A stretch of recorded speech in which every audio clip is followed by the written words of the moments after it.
terrified neighbors. House that you know is in a restricted area, which is a waterway, is not supposed to be sold, and so you should not sign the permit for them to build. But some of the houses have building permits. We have lost 18 souls. Confidence is surging in the Black Stars camp and among supporters after Ghana held England to a goalless draw, putting qualification to the knockout stages firmly within reach ahead of a decisive clash with Croatia. We have more as players, supporters and head coach express growing belief that Ghana can progress from Group L. The latest of these and many other stories are coming up in the next 3 hours. The pulse is brought to you by Defender Cough Expectorant. Defender, breathe easy, feel better. My name is Kenneth Gyasi. See you in a moment.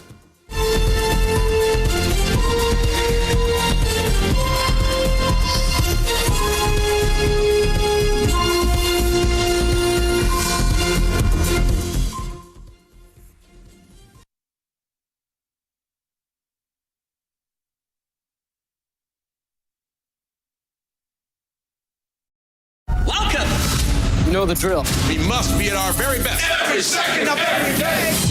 Big, small, brave. Tell me you're good at this. The best, outrageous. Guess what? We need to kick us up a notch. Here's how it's gonna go down. Lights, camera.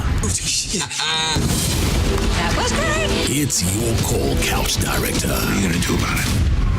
And action. Because you're not just watching. This is real life. You're calling the moments. Back into this game. Backing your favorites. Yes, sir. Reacting loud. The fat lady singing. Across our stack of movie channels, we bring the blockbusters. You bring the vibe. Who and what you made of. I've got this. So fill in for a movie or 3. Sound off on the socials and stay connected to GoTV. What a rush. Where you don't just watch movies, you love it.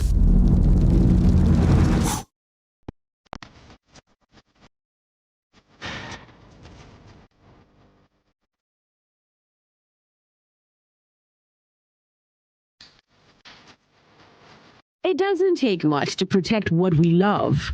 Sometimes it begins with prevention.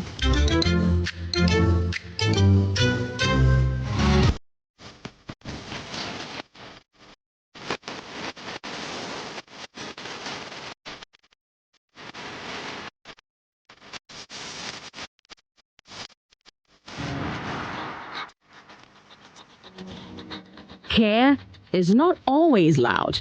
It is attention, caution, and doing small things right. Fire safety starts with me. Being careful every day. Good Conduct, Great Life is brought to you by Indomie. Tastes great. More Kivo inside, more to share.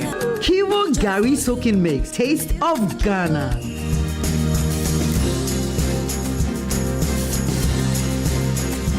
Cadbury Hot Chocolate. Crafted from cocoa, milk, and sugar. Creamy, chocolatey, frothy goodness, rich taste, so satisfying. Cadbury goodness, the treats you deserve every day.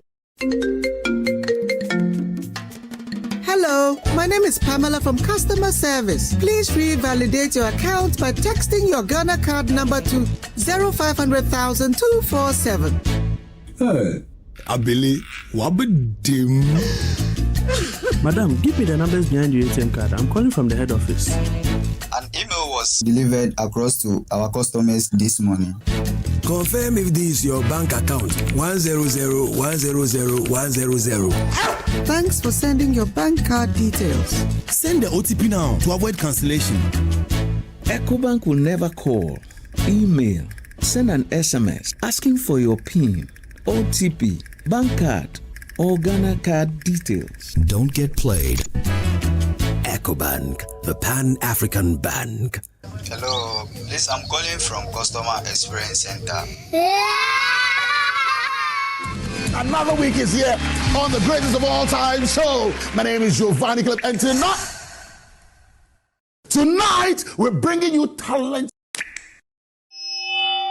Contestant number 1, let's bring Baby Car. Let's bring. You didn't for you. Cut. Oh, there is a leakage. Where's the plumber? For quality and durability, insist on Syntex pipes. If you want quality, this be where you belong. Strong, tough, and reliable. Your perfect match to your trusted Syntex pipe. Syntex pipe, if they carry water, no wahala. Syntex pipe, if they make water they flow. Syntex, and you're strong, and you're tough.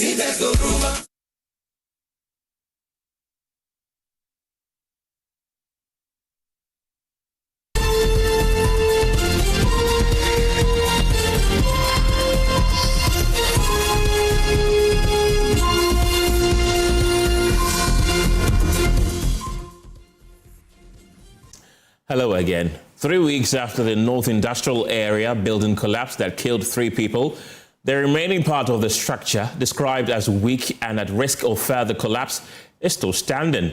The incident raised fresh concerns about the safety of buildings in Accra, with authorities promising investigations, structural assessments and possible demolitions. At the time, the Greater Accra NATMO Regional Director Dennis Nate warned about the danger posed by the structure and assured its swift demolition. I've taken a break. Now it's machine work.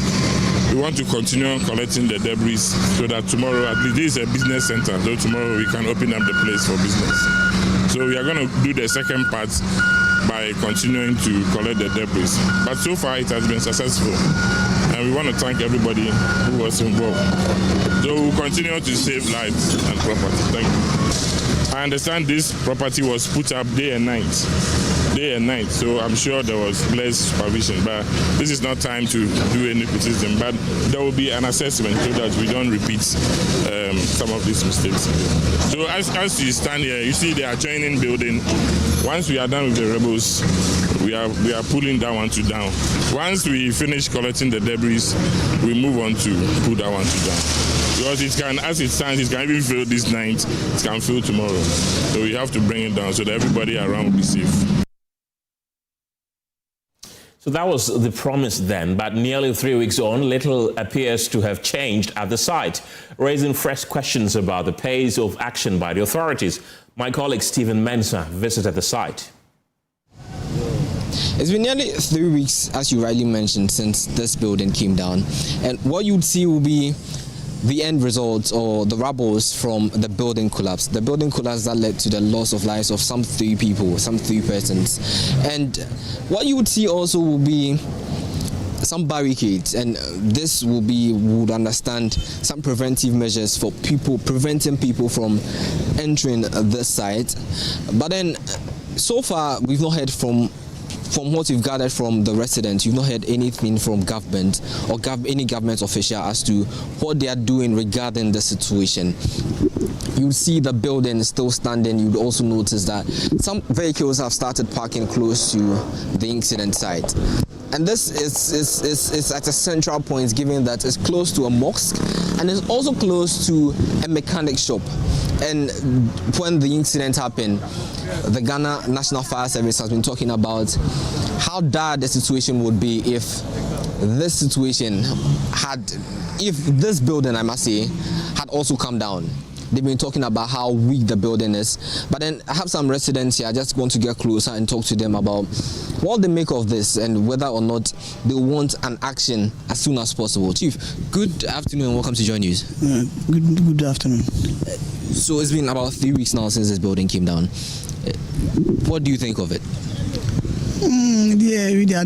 I can't take anything about it too, because we are mechanic here around. We saw this building.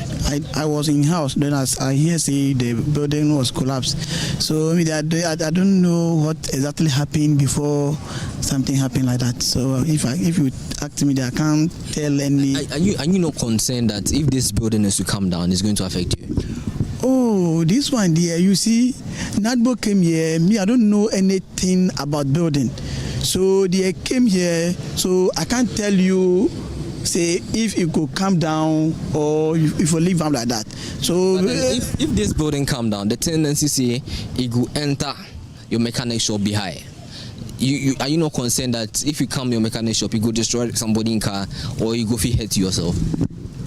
Oh, that one there, I can't. But specialist day, so I can't. But that I want to tell you, say if I can't tell anything about say if they go come down. But have you seen any of the NADMO officials? Have they come here? Oh, they are all came here, and the specialists of the building people they all came here. So I don't know what exactly they go check whether it can this one can come down. Whether to me I can't tell anything about this. Whether it will come down, it will not come down. Anything they about our people. Thank you so much. So that was one of the individuals who live close to the building collapse site. I'd want to get close and speak to some more people about the incident. Pacho, good afternoon.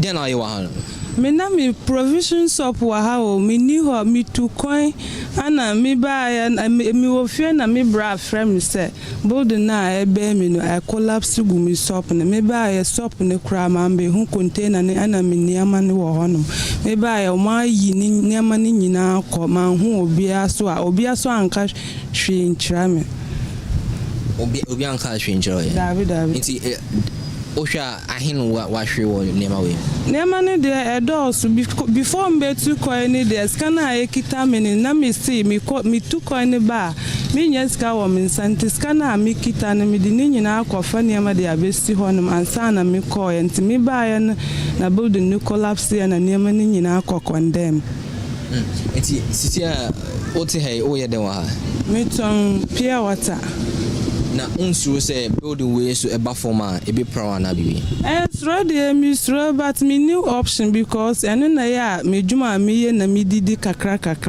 misro but e bon pa say omumbe bubu na yi firo honum na ya honto enya sa de yeti hanum ni de esro pa omosi we pila ne ba kokra san crack nti e bon pa say omubetima ba boy de omumbe yi ni firo honum ye bibia na yatima ye free.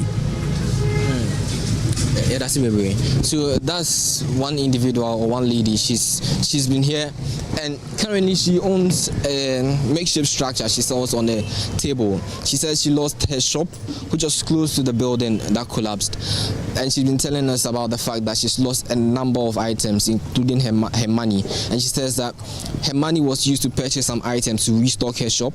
However, after the incident, she lost her shop, her items, and the money invested, the investment she made in the shop also. But then I'd want to get closer and speak to some more people about the situation. But then this is the state of the North Industrial Area building collapse. Currently you'd see barricades surrounding the building collapse. That's the first part of the building which collapsed. The second part, which the National Disaster Management Organization says after the incident they would be looking to demolish that also, hasn't gone down yet. However, the residents have been telling us that they've been here for some time. They've assessed the situation. However, they've not got any concrete information as to whether or not this building will come down anytime soon. So where we are currently will be the back of the building, and this will be the second building after the first, which collapsed. And this building will be the one earmarked for demolition by the NADMO, the National Disaster Management Organization. And currently this place is a mechanic shop, and this is right behind the building that has been earmarked for demolition. I'd want to get closer to some of the individuals here who are mechanics and who sell some spare parts here to pick their thoughts on what they make of the whole incident. Chief, good afternoon. Welcome to Joy News. Good afternoon, sir. So my first question to you will be about, were you here when the first building collapsed? Maybe so say first building first one building now hano. No, but I mean you know on the spot no. Okay, but sisi a maka say building we near to us no. I'm come be mu dwe gu because I'm sure drigo a e beti me kum because na me hwe no say e cheaper Then I'll join found. Say, mpanyinfo no sumba bebubu. E de ni asem bia be kan. Ne obaka no na e be fa enti e twen. So mo sumba bebubu no ndia. Ye hwehwe de mo baba boy amane na ya hu se de be arrange e no ma. Omo bu a embentima afreti a. Enti e de e twen omo se ndia ya ready, omo se o chine so ya ready. Enti e de asama animu asam no. But munya concern say building we BBS no e jurigu sisi e be ha mo. E jurugu sese de eba ha o se wan kase wonim se eba ha e jurugu sese de eba ha ba e de ba ntimi nkase betima jurugu ana ntimi jurungu e de nim ade ntia omusum ba bebubu ende wo mo nchen nti e de twense anytime bia omo ba bia ya ready eno so na ya enu omo hu ye se de affect ya ni ase no ma fro omo ye wia na asa arrange no ma si ho nti e de ntimi ndisare se omo bobu ana omo bobu de mpanyimfo no be kan na e de be ya adwuma nti e twen omo se ndi aye ready e ba ye ntimi mdisade se ade betima juragu ana njurungu ende ye nyina obi ani o ye engineer wa ha nti omo adwuma nti de omo be kadu bia no anare be follow.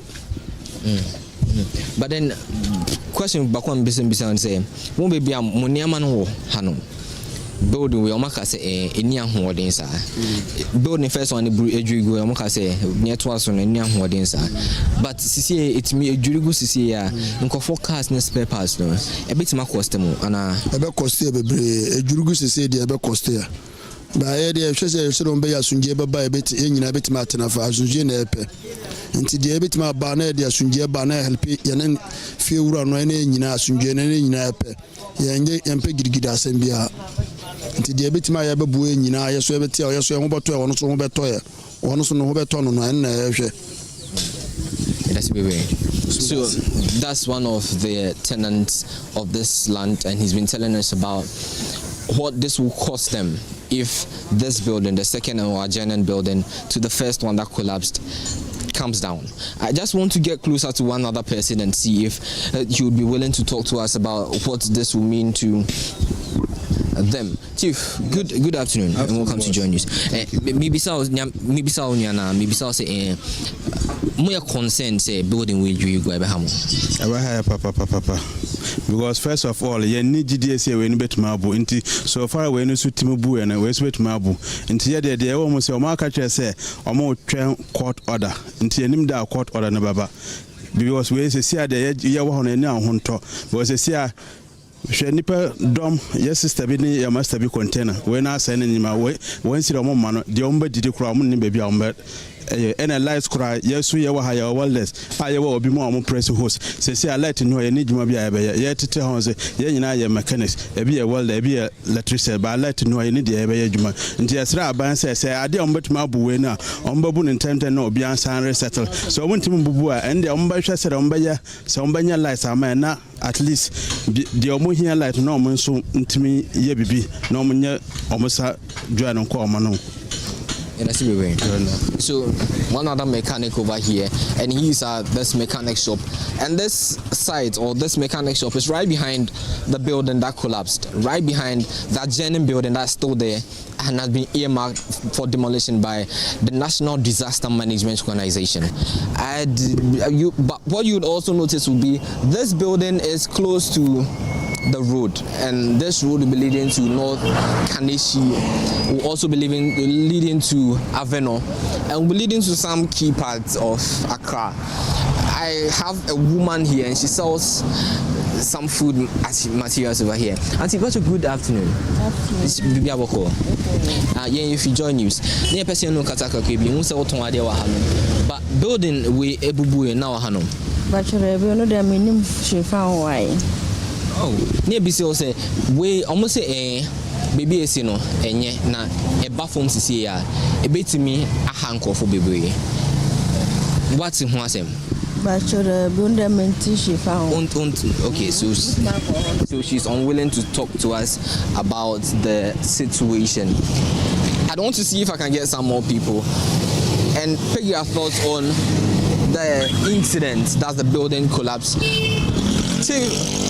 Good afternoon. Yeah, me always. You bisa question back up. You bisa say building now is hono. Ebubu say bahasa.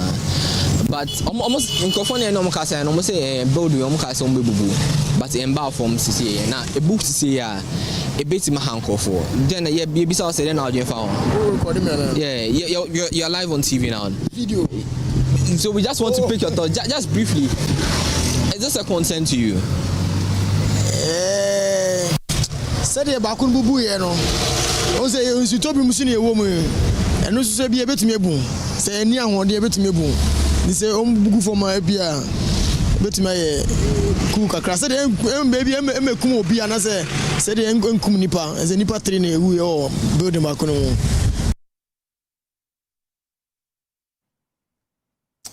Let's get some answers on this. And joining me on Zoom right now is the Greater Accra Regional NADMO Director, Dennis Nate. Dennis, welcome to the program. Nearly 3 weeks after the announcement, why has the demolition failed to materialize?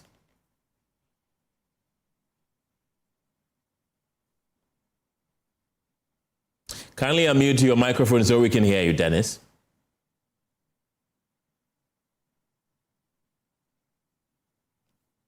Hello, Dennis, do I have you?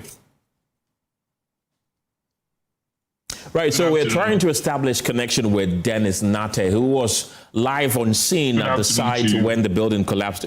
Good. I have clear connection to you now. Welcome to the program. We listened to your clip a while ago where you said that there's likely to be a demolition or a clearing of that site. That was 3 weeks ago when that incident happened. 3 weeks later, we've not seen anything. Why? Yeah, good afternoon once again to your cherished viewers and listeners. Yes, we have to undertake series of legal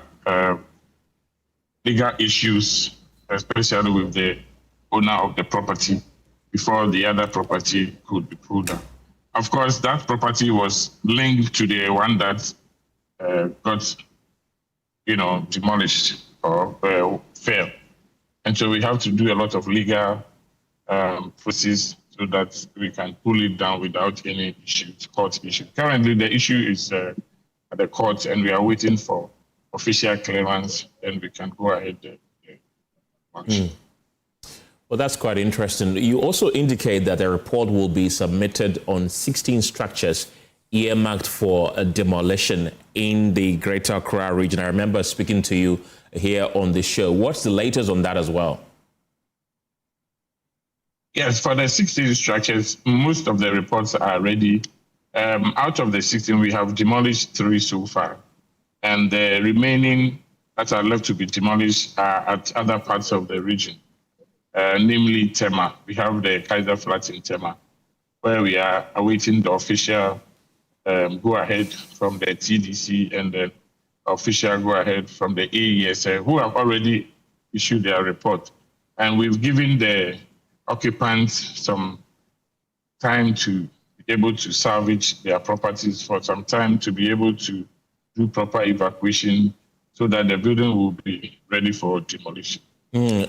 Also, when I spoke to you the last time, you mentioned that the occupants and owners of these buildings have already been informed of this planned demolition. So why are they still being given time? Why are you not taking this with the urgency that it needs?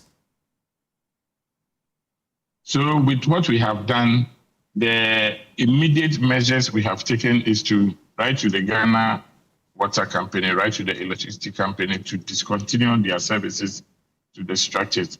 Apparently, the TDC has even compensated, or let me say government has already compensated the occupants of this building. They have done reallocation for them. Them are using the bus. They claim Community 4 is a prime area and they wouldn't want to move from 20. But we have put in a lot of measures, especially with the to do a full evacuation if the time limit will even elapse. Don't you think these are all excuses being given by the occupant of these structures to continue remaining there? Of course, as you can see, this is an attitudinal issue, and these are some of the I don't This building was built way back in February. You can see the warning signs on the structures, and they refused. But this time around, we are not going to leave any stone unturned. Once the time frame is up, we have to. Dennis, I would want you to hold on for me. Don't go yet. Let's bring in Martin J. Mensah Kosa, who is the ranking member on the Works and Housing Committee. Mr. Kosa, welcome to the program. Thank you very much for your time this afternoon.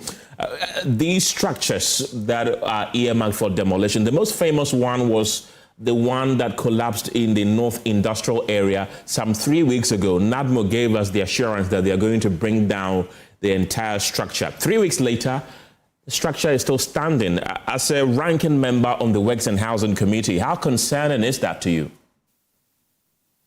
Well, thank you, my brother, and thanks for having me. It is of much concern to us.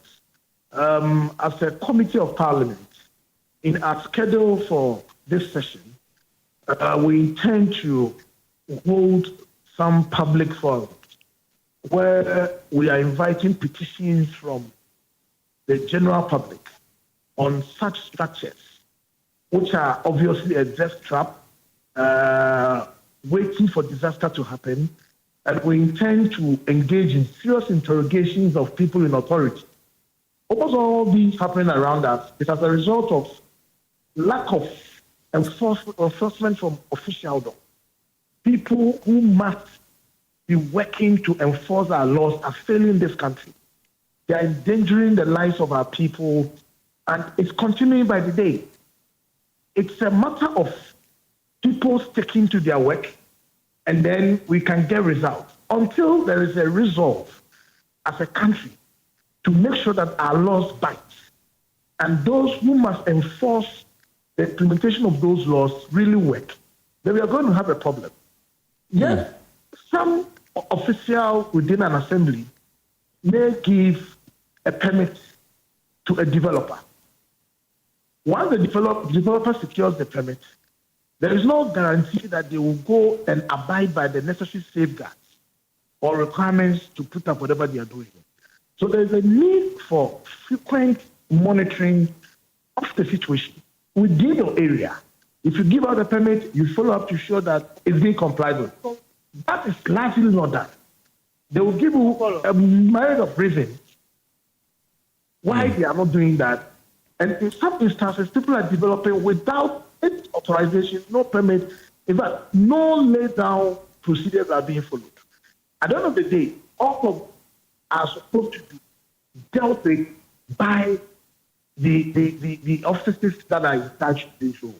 It's become a problem because much as people are recalcitrant and want to do what they want to do, they cannot be left to do that, and that is why we must make sure that we enforce it. Unfortunately, there is inaction on our part, and that's what's happening. So from the Parliament angle, what we want to do, we have already received petitions. There's been some buildings identified already within our purview, and we want to direct that action be taken against those particular structures, pull them down, and make sure that we save lives and property. And once we begin this action, it should lead us somewhere. The public should be able to feed us with much more information. And when it gets there, the reason why we cannot enforce becomes another thing that we can do. I think that once we begin seriously and direct our attention to making sure that this time around, it should not be a lip service. It should not be a perennial thing that when it happens, we come around as a country, talk about it, and then when we have had enough of the talk, everybody goes to sleep. Then we would make a certain change from this situation. And so we are deeply concerned. It's directly in our program as scheduled, and we have received petitions aside what as a committee has already come to our notice. We are supposed to begin somewhere in the next 2 weeks with this. And we want our hearings to be public. It should be heard publicly to invoke the feelings of Ghanaians, the emotions of Ghanaians. We need to begin to show concern. If you are in a community and people are engaging in acts that will result in this, some alert should be blown. You need to raise the attention of officialdom. Once we bring our citizens to that consciousness, I believe we can get to nip this in the bud. It's a real challenge for us. Martin, NADMO earmarked 16 structures for demolition. So far, they've been able to demolish just 3. They say that they are facing challenges evicting the occupants of the remaining buildings. They told them to give them some time. It appears that it's becoming a bit of a difficulty for them to execute their mandate. What will be your advice to NADMO and the people who are refusing to vacate those structures which have been earmarked for demolition for their own safety? So, my brother, there is a need to put a human face to any such action. The good thing is that they have pre-informed them and given a period within which they are to be moved out of the building. Once that is abused, once that is not complied with after the expiration, force must be applied. We have a responsibility to protect the lives of those recalcitrant citizens who are refusing to give way. They will not know until disaster strikes, but we cannot and we should not allow that to happen. So for me, there ought to have been a human face, give them some time to organize and move out. Once that for me has been exhausted, there's absolutely no excuse and the law has to work. If we, as Parliament, with the leave of Mr. Speaker, would have to make a directive on some of these things, some of these agencies, we may have to do. Because we have a duty to protect even the lives of those recalcitrant citizens who are refusing to get out of these buildings for them to be pulled out. There are also concerns about even the quality of materials used for building. There are concerns about the quality of some cements, iron rods, which are finding their ways into their markets. Yes, you say that you received... So the reason is that if you engage the services of a non-professional to do your building, somebody may procure the services of a mason, and the mason becomes the supervisor or the manager of the project. So the right ratio mixtures to materials, whether cement to sand, stones, they don't know it. The right measurement of iron rod, they don't know it. The right type, they don't know it. And because it's coming cheap, then they are ready to go in. And then what you end up producing is something that cannot stand the test of time. It's just waiting to happen. And so for me, the monitoring exercise within our local authorities is key. Every building that for me is of such a problem is located within a particular area, a particular local authority, be it an assembly, a district, municipal, or a metropolitan. And there are officers charged to ensure that these do not happen.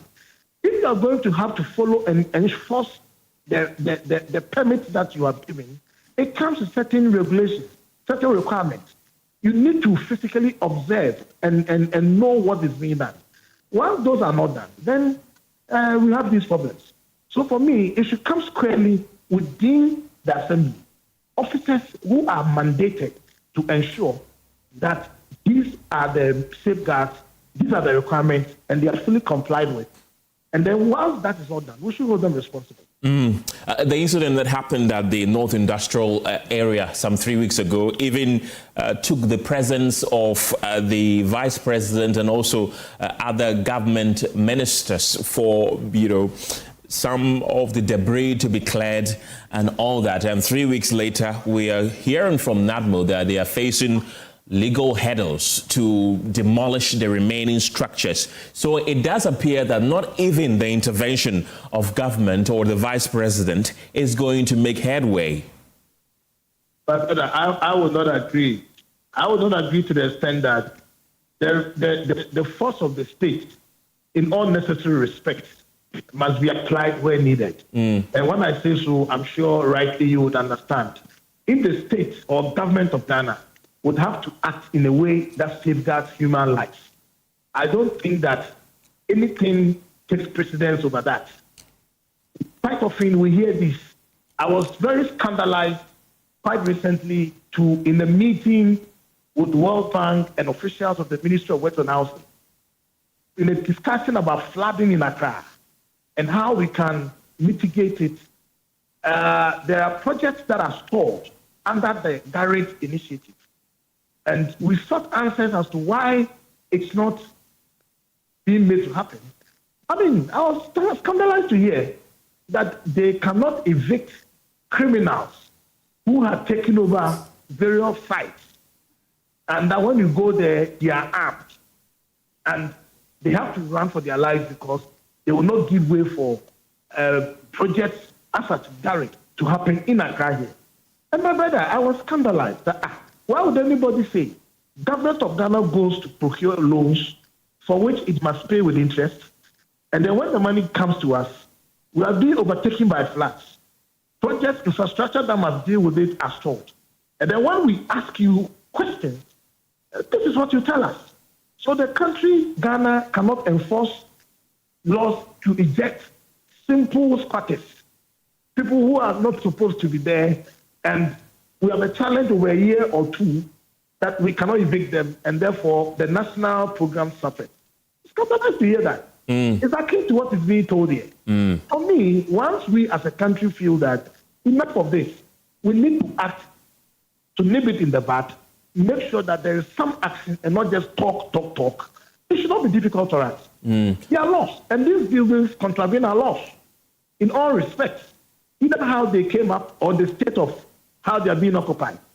And for me, it should not be difficult for us to put them down. In any case, these are matters that attracted the attention of government and which saw the sitting vice president move to the scene to go and sympathize and indicate some action. And then if we come back and there's no action after all of these, then it becomes a lip service. And again, if we are able to refrain from the political patronage, okay, quite often because of the attitude of everybody knows somebody in this country, then it reduces to interference. When it comes to be pulled down, somebody will get in touch with somebody and then it becomes a problem. Only for us to come back a year after, wail, complain, talk about it, and then we go to sleep. On our part as a committee, we believe that this is a big opportunity for us to act, and we are very resolved to act. And let's see what the consequence will be.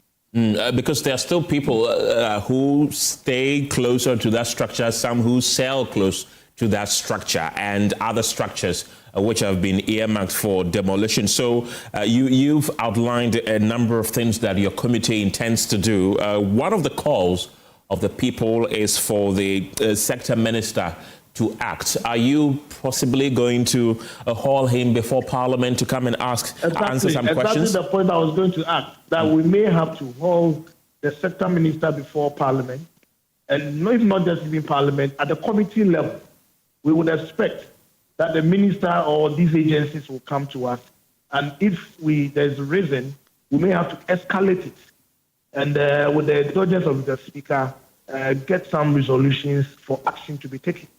We cannot make this one of the many lip services where we go to sleep and then after the disaster happens, we come back to lament and to talk. And I think that we've had enough of that. I'm personally tired of this cycle.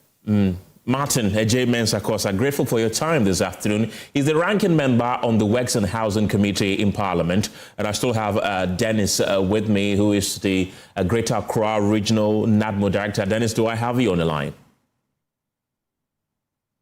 You still have the line? Yes. You've been listening to the ranking member on the Works and Housing Committee. He says that they back the work that you have decided to do, although they see a lack of political will there. Are those words of assurance that NADMO will take in good stride? Exactly. So I think, like he rightly said, enough of the talks. Should we wait until disaster strikes before we quickly put in a rescue mission? No.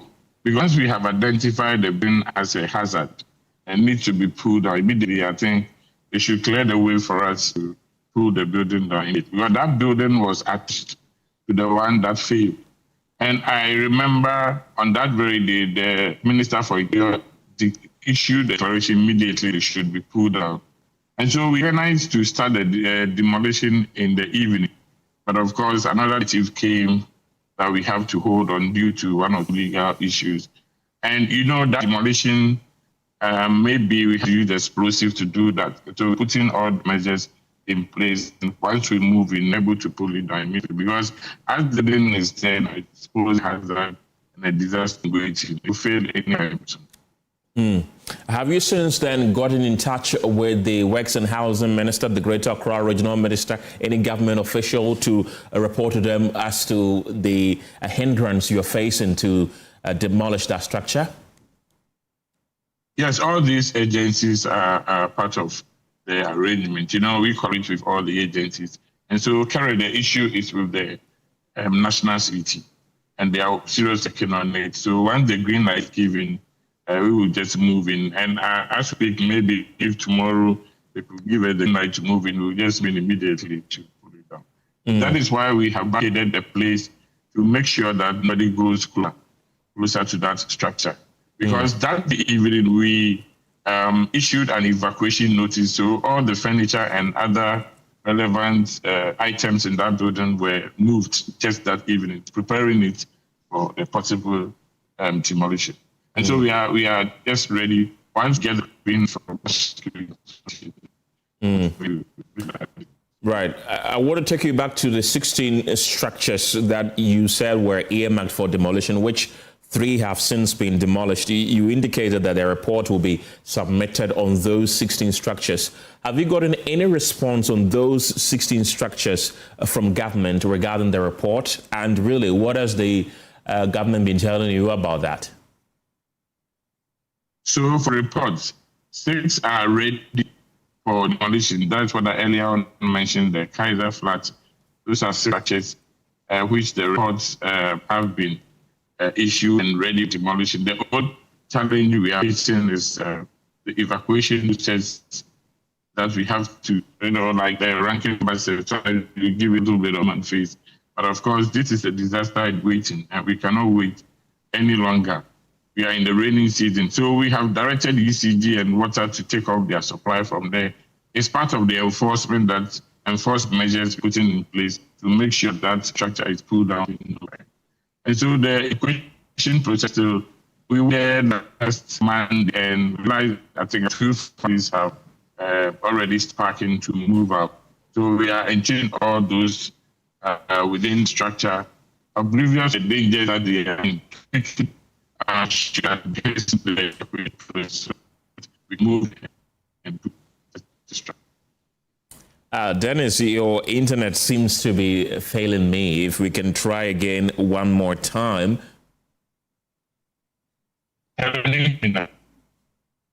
Let's try again.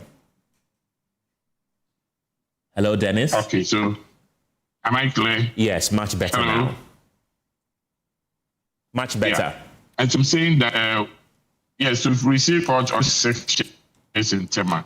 What is a little bit doing us is the evacuation process. Of course, like Ranking by said, after some time to apply a little bit of man face to it, giving them enough time to go through the process. So from next week, I think we have to start using force. And as one of the strict measures we are using is to make sure that they cut off the electricity and the water supply to property.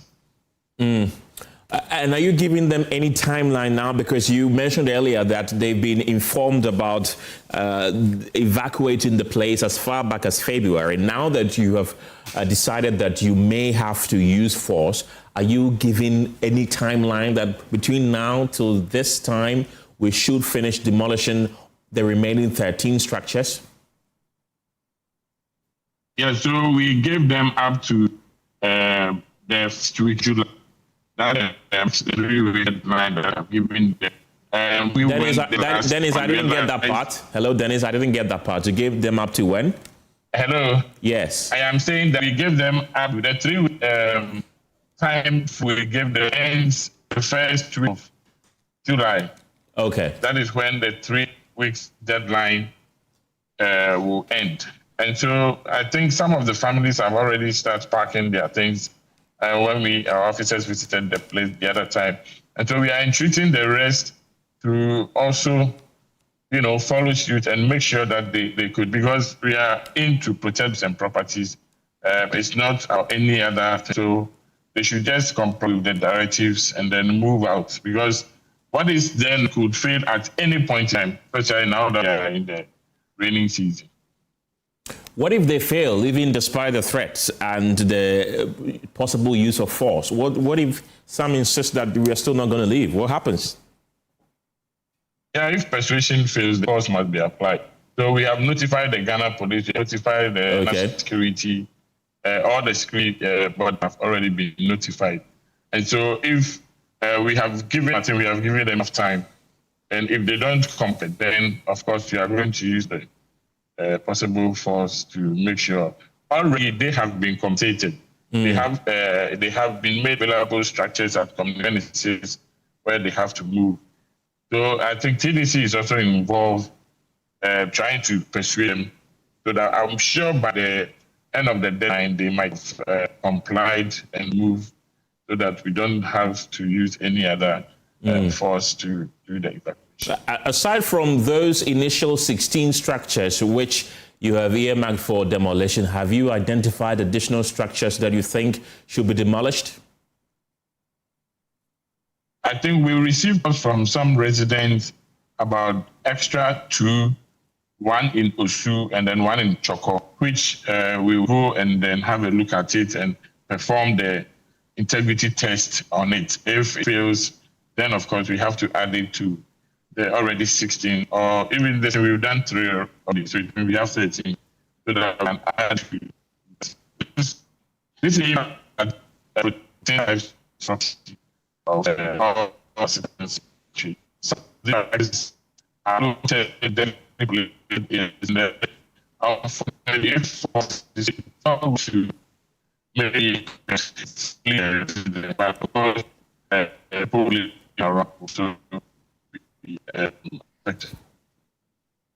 Right. Dennis Nate, grateful for your time this afternoon. He's the Greater Accra Regional NADMO Director.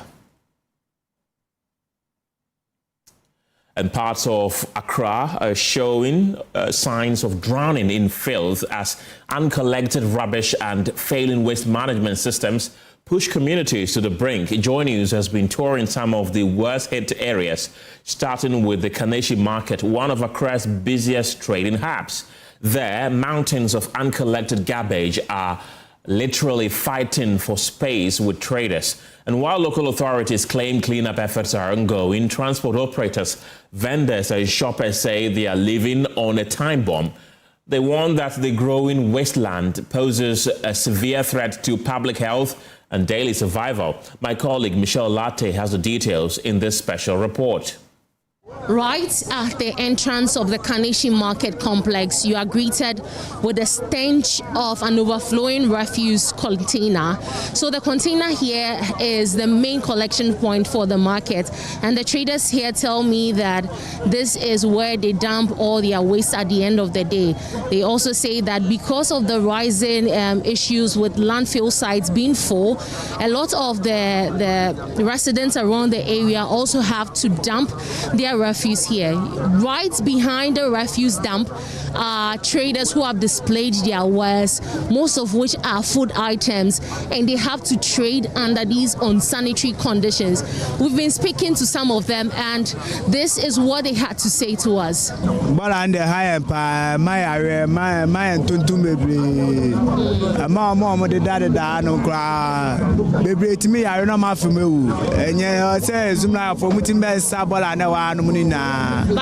markets for ni because Hashem say yeah best san etie. Obia mesisa bola we go atu go almost 1 week ni obia me fire. Say I so to so na time. Hwe bola egu anu na hwe se na edwadifo mba ewa ha. Omotonton nwoma. Ade pay esi we. Ni mami to ade akwa akodi. Na hwe bebia bola egu. baby, I mean, you na ball and a bay, say, and yet, it is almost no my ball and who be ammonia. Ball and Eddie, the other can say, slim paying phone. Mokasa manu drew broom, dear, money paying phone and Cassam Gidis or Mubesi. No may ball and my own sins you to toy and him so moye. The sins you to entire mom when you had and yent no may my naye high. Residents and traders around this particular area are afraid for their health because they do not know what can come based on this particular situation they have at the market. And they are calling on authorities to help in making the place a sanitary place for them to do their business. For Joy News, Michelle Latte, Kaneshie Market. The pulse returns after this break.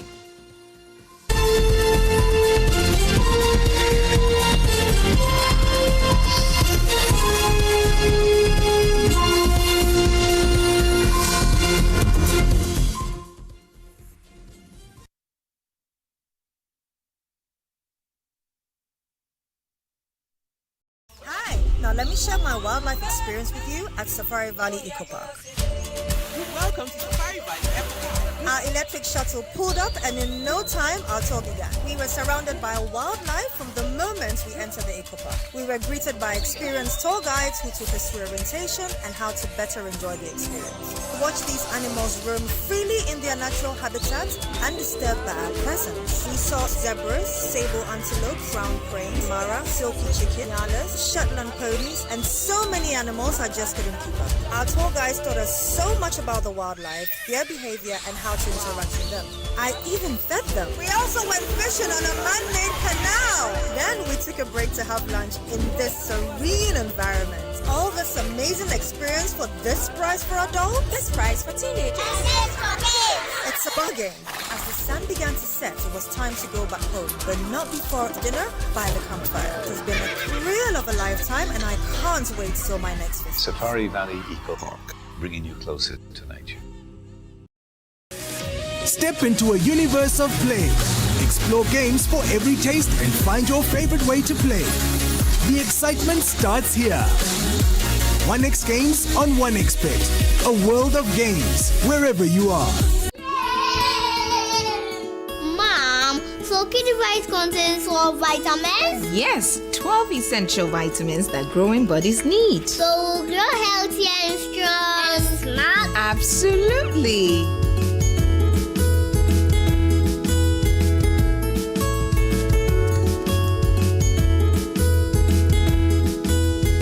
Kidivite Multivitamin Tonic contains all the essential vitamins and nutrients needed for the healthy development of children from age 1 to 12 years. Also available, Kidivite Multivitamin Drops for babies under 12 months. Grow strong, grow healthy with Kidivite. Distributed by NS Chemist Limited. This advertisement has been vetted and approved by the FDA. Did you know that Ghana currently spends more than 8 billion Ghana cedis annually importing food that can be produced locally? That is why this June, Joy Business and the Super Morning Show, in partnership with the Federation of Associations of Ghanaian Exporters, FAGE, bring you the Joy Agribusiness Month 2026 under the theme From Soil to Sovereignty, Building Ghana's Agricultural Self-Reliance Through Innovation. Join us on the Joy Supermorning and Agribusiness Future. Week 1 focuses on government policy, trade and financing for food sovereignty. Week 2 explores research, innovation, mechanization. Week 3 examines infrastructure, value addition, youth participation and agricultural financing, while Week 4 highlights opportunities across key horticulture value chains. The final week looks at consumer power and Ghana's roadmap to food sovereignty by 2030. Stay tuned to Joy FM and Joy News. The Joy Agribusiness Month is sponsored by the Ghana Commodity Exchange. Trade, storage, financing, all in one place. That's GCX, powering Africa's commodity market.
Hello again. The Black Stars have emerged from their toughest Group L test with renewed belief after a disciplined performance against England and Ghana, a valuable point, and strengthened their chances of reaching the next round of the FIFA World Cup. The result has sparked celebrations among supporters both in Ghana and across the US, with many now convinced the Black Stars can finish the job against Croatia and secure a place in the knockout stages. We will hear from head coach Carlos Queiroz, who says attention now is on the game against Croatia. But first, listen to some players of the senior national team after the game against England. Yeah, I appreciate it. For me, it was for the team. We had the game plan, and I think we showed it out there. You know, it was to keep a clean sheet and get a goal, but we didn't get the goal. But we'll take the 0-0, and it's a positive. And what does this do for you guys going in? And I saw it start. I'm going to tell you, you guys have faced 30 shots in this World Cup, not conceded a single goal. Tell me about that defensive partnership that you have at the back, because that remained unchanged from the Panama match. What is that like for you guys? I mean, it's relatively new, but you guys seem really solid. Yeah, I think maybe the secret is me and Ajete, we're like best friends off the pitch, you know. That's my little bro. I have confidence in him. How is Carlos Queiroz helped you work with your game? What specific things has he worked on for you? Yeah, he's just given confidence in me, you know. Just needed opportunity and someone behind you to believe in you, and then you can showcase what you got. And I think it's not just about me, it's just about the team, you know.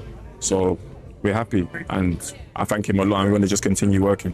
And what does it mean to have Thomas Partey back in midfield, protecting you guys in front of the back line? Immense. You know his qualities. He's a top player, one of the best to do it in his position. So yeah, man, we're very happy to have him back. And we're happy for the team. I think we make a great performance from our team.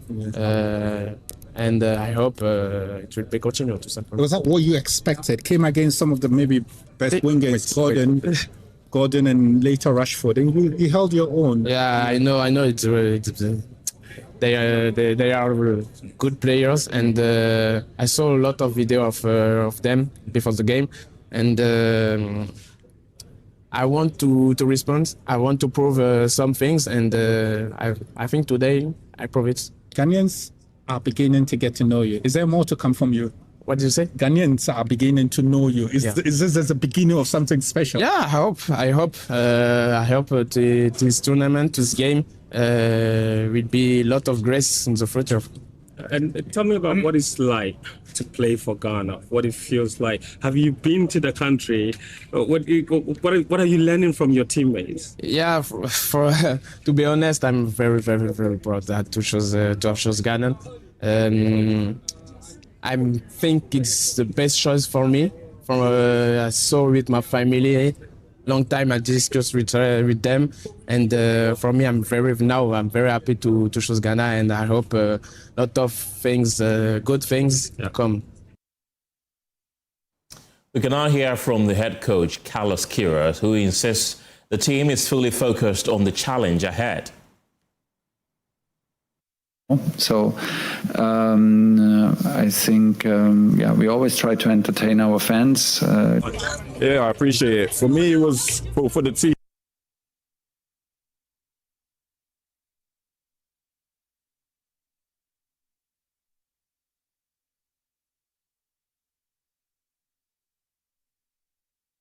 That was a tough game, no doubt.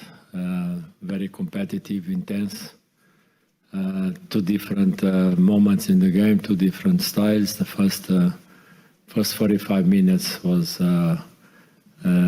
England playing. They expressed them football. We put in place our strategic plan. It was to block them and frustrate them since the first minute until the end of the first half, which we did it. When we finished the first half, I found and I realized that the English team was completely frustrated with no solutions. The usual solutions that they use to capitalize wins, we block them. We succeed in all fronts. either in the set pieces, the diagonal long crosses, penetration in the wings, build-ups with penetration movements. We did it with our players. They did with full concentration, determination. And this showed that football game is not only about tactics and techniques, it's about bravery, courage, determination, intelligence. And the first half was about that. They've been better than us in terms of football. We've been better than them in terms of fighting spirit and determination. Second half was a different story. We have the game. We start to control the game better and better because the frustration keep going. No solutions for them, and we create our opportunities. They also have a couple of opportunities open. We have our opportunities, including, by the way, I think it is the right opportunity because I'm not sure VAR is still working in the World Cup. We still have VAR. Is working. I have some doubts about that because another penalty that they need to give to Ghana, clear penalty against England. And with our opportunity in the second half, I think at the end, different profiles, but we deserve the draw. The draw was the fair result for both teams. That's the head coach of the Black Stars, Carlos Queiroz there. And across the capital and other parts of the country, supporters poured onto the streets after the final whistle, celebrating what many saw as a statement performance by the Black Stars. Listen to some of the fans we engaged after the game. Well, that's why the goalless draw between the three Lions of England and the Ghana Black Stars. What you see will be massive jubilations in the Independence Square. Before the match, this is what some other supporters had to say. I don't mind 1-0 or 2-1. You don't mind 1-0 or 2-1? Why do you think so? You don't think England is a good enough team to win? No. They have 11 players, we have 11 players. They have legs, we have legs. So it's just about everybody having a good day. And who are your goal scorers for this game? I believe anybody can score. You're not giving me enough information. I want to hear because we heard conversation. 11 players on the field, so I believe anybody can score. What it means is that we can match them. What we have lacked over the years is the confidence. And we have players which have confidence already. Thomas Partey's inclusion in this very one is going to build their confidence more than it used to be. So I'm telling you that our guys are very poised, and I am very confident in our players that they are poised for victory. They are poised to make Ghana, to raise the Ghana flag high. The spirit of Ghana is behind them, and that alone will push them as united as we are to ensure that they win the victory. And after the match, this is what the supporters had to say. See, we can go everywhere, anywhere we can, we beat it. Any team at all, any country at all will come. We are one cry show. We are one cry show. Ghana never know. Ghana never know. We are one show. But then in this game, we ended with a draw. And that's going to be critical because we ended with a draw. Given that you faced England and you won, or you had a draw, what's going to be the next step? The next step, we are going to win. We are going to win the next step. Then we will qualify to wherever we are going. Inshallah. Oh, Ghana by some perform well. I swear. Ghana say Ghana the whole Ghana Baba I swear that's what maybe able to know final straight. Ghana final straight. So this England supporter, however, he believes that three Lions wasted a lot of chances during the match. It could have been 2-0, 3-0, 4-0. The way we played against Croatia and the way we played against other teams, it's not the same way we played against Ghana, but it is what it is. We'll take a 1 point. So. And you still hold the opinion that Ghana can still beat England in any game? You believe, or you still believe that England can beat Ghana in any of the games? Yeah, of course. but this game clearly showed that you can beat us. This game just showed that Ghana are very good defensively. They didn't have any shots on target and they didn't have any shots on goal. Yeah, Ghana could have done way better. England played well. They made some chances. Rashford, when he came on, made a lot of chances. Gordon made a lot of chances. I don't know. It was a difficult game. It wasn't as easy as I was expecting, but it is what it is. The next focus is on the Croatia game. And for many of these Ghanaian supporters, Ghana has done enough to show it can withstand any pressure. From the Independence Square, I am Stephen Mensah. Joy News.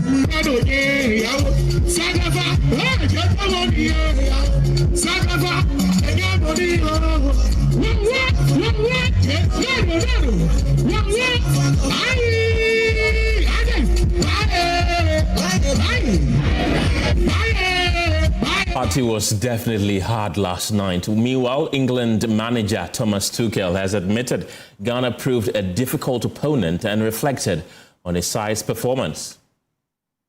I hope they don't lose belief. It's a long way to go. Credit to our opponent, and like I said, I just feel like that I was right, that we play in a very difficult group. James.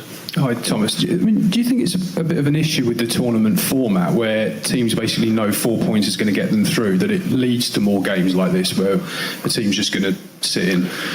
Yeah, I mean they got the last minute winner against Panama, and for them was clear 4 points is the target. Fair enough. I mean they celebrated like a win after, so then we were disappointed. So you see clearly the approach and the difference in the approach, and there's no complaints about it. It's just what it is, and like I said, they have a lot of quality, they have a lot of speed, and the physicality they brought into this match was difficult for us to break down. We didn't want to be naive from the start and have an open match against them, because once they get going and if they accelerate in the counterattack, I'm not sure if a lot of players can stop them then, because they go straight through the middle. So we needed to be very cautious and patient. It took us a while to find the right mix. We were very, very disciplined in the first half and didn't allow anything, which was very, very good, because in the details we did the things on a high level. I know that it's not spectacular for our fans, but it needs to be done on highest level. The positioning when we attack, to not concede counterattacks, and the reaction into counterpress was on a high level. Second half, like I said, we tried to commit even more. We tried to commit more players into the attack on the wings, but we couldn't break them down. The format is the format. We have more teams, we have more matches, of course. This is totally okay that they played this way. I think we hold them down to a minimum, so it's more positive than negative for me. I still think that we play in the most difficult groups in this World Cup. We had a very difficult first match, and we had a very difficult second match. Very different from the first match, so it is what it is. We will analyze it and recover now, and then prepare for the next one against Panama. As the head coach for the England national team, Thomas Tuchel, attention now turns to Croatia in a match that could determine Ghana's place in the knockout stages. Let's now head to Boston, where my colleague Daniel Cranton is joining us with the very latest. Daniel, after holding England, how much confidence is there within the Black Stars camp ahead of the game against Croatia? Because back home in Ghana, it was all party throughout last night. Look, the fans at the stadium are pretty. The fans in Boston are pretty. The fans in Boston are pretty confident ahead of the Croatia game. Obviously, most of us here didn't expect the kind of performance we saw yesterday. But with that resolute defensive performance, it's just giving everybody an indication of where the team stands right now. The fact that they can match any opposition that comes their way. 4 points from 2 games at this competition is basically enough to take you through to the round of 16. So most people are looking forward to Saturday's game with a bit more excitement than maybe a couple of hours before the England game. People are now a bit more relaxed, and they genuinely believe that the Ghana cannot just go into that game and maybe produce a performance against England, but go one step further and beat Croatia, which would or could leave us topping the group, which most people never imagined at the start of this competition. So it was wild celebrations last night, late into the night.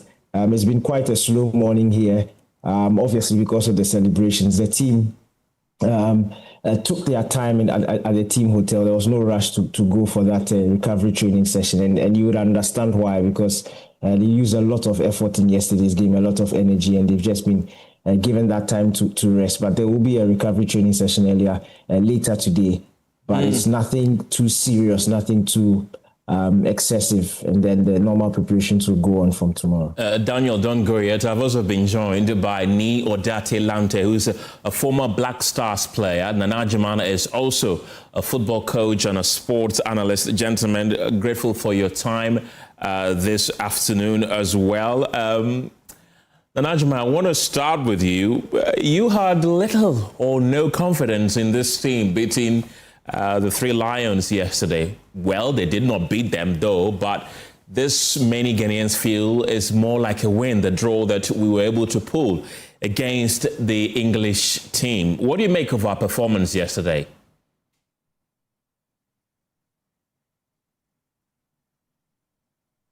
Kindly unmute your microphone so we can hear you. Yeah, good afternoon to you and all the viewers. And yes, you're right. My confidence wasn't high at all. And I'm happy that I'm wrong. I've got no qualms about that at all. I'd rather be wrong than be right, to be perfectly honest with you.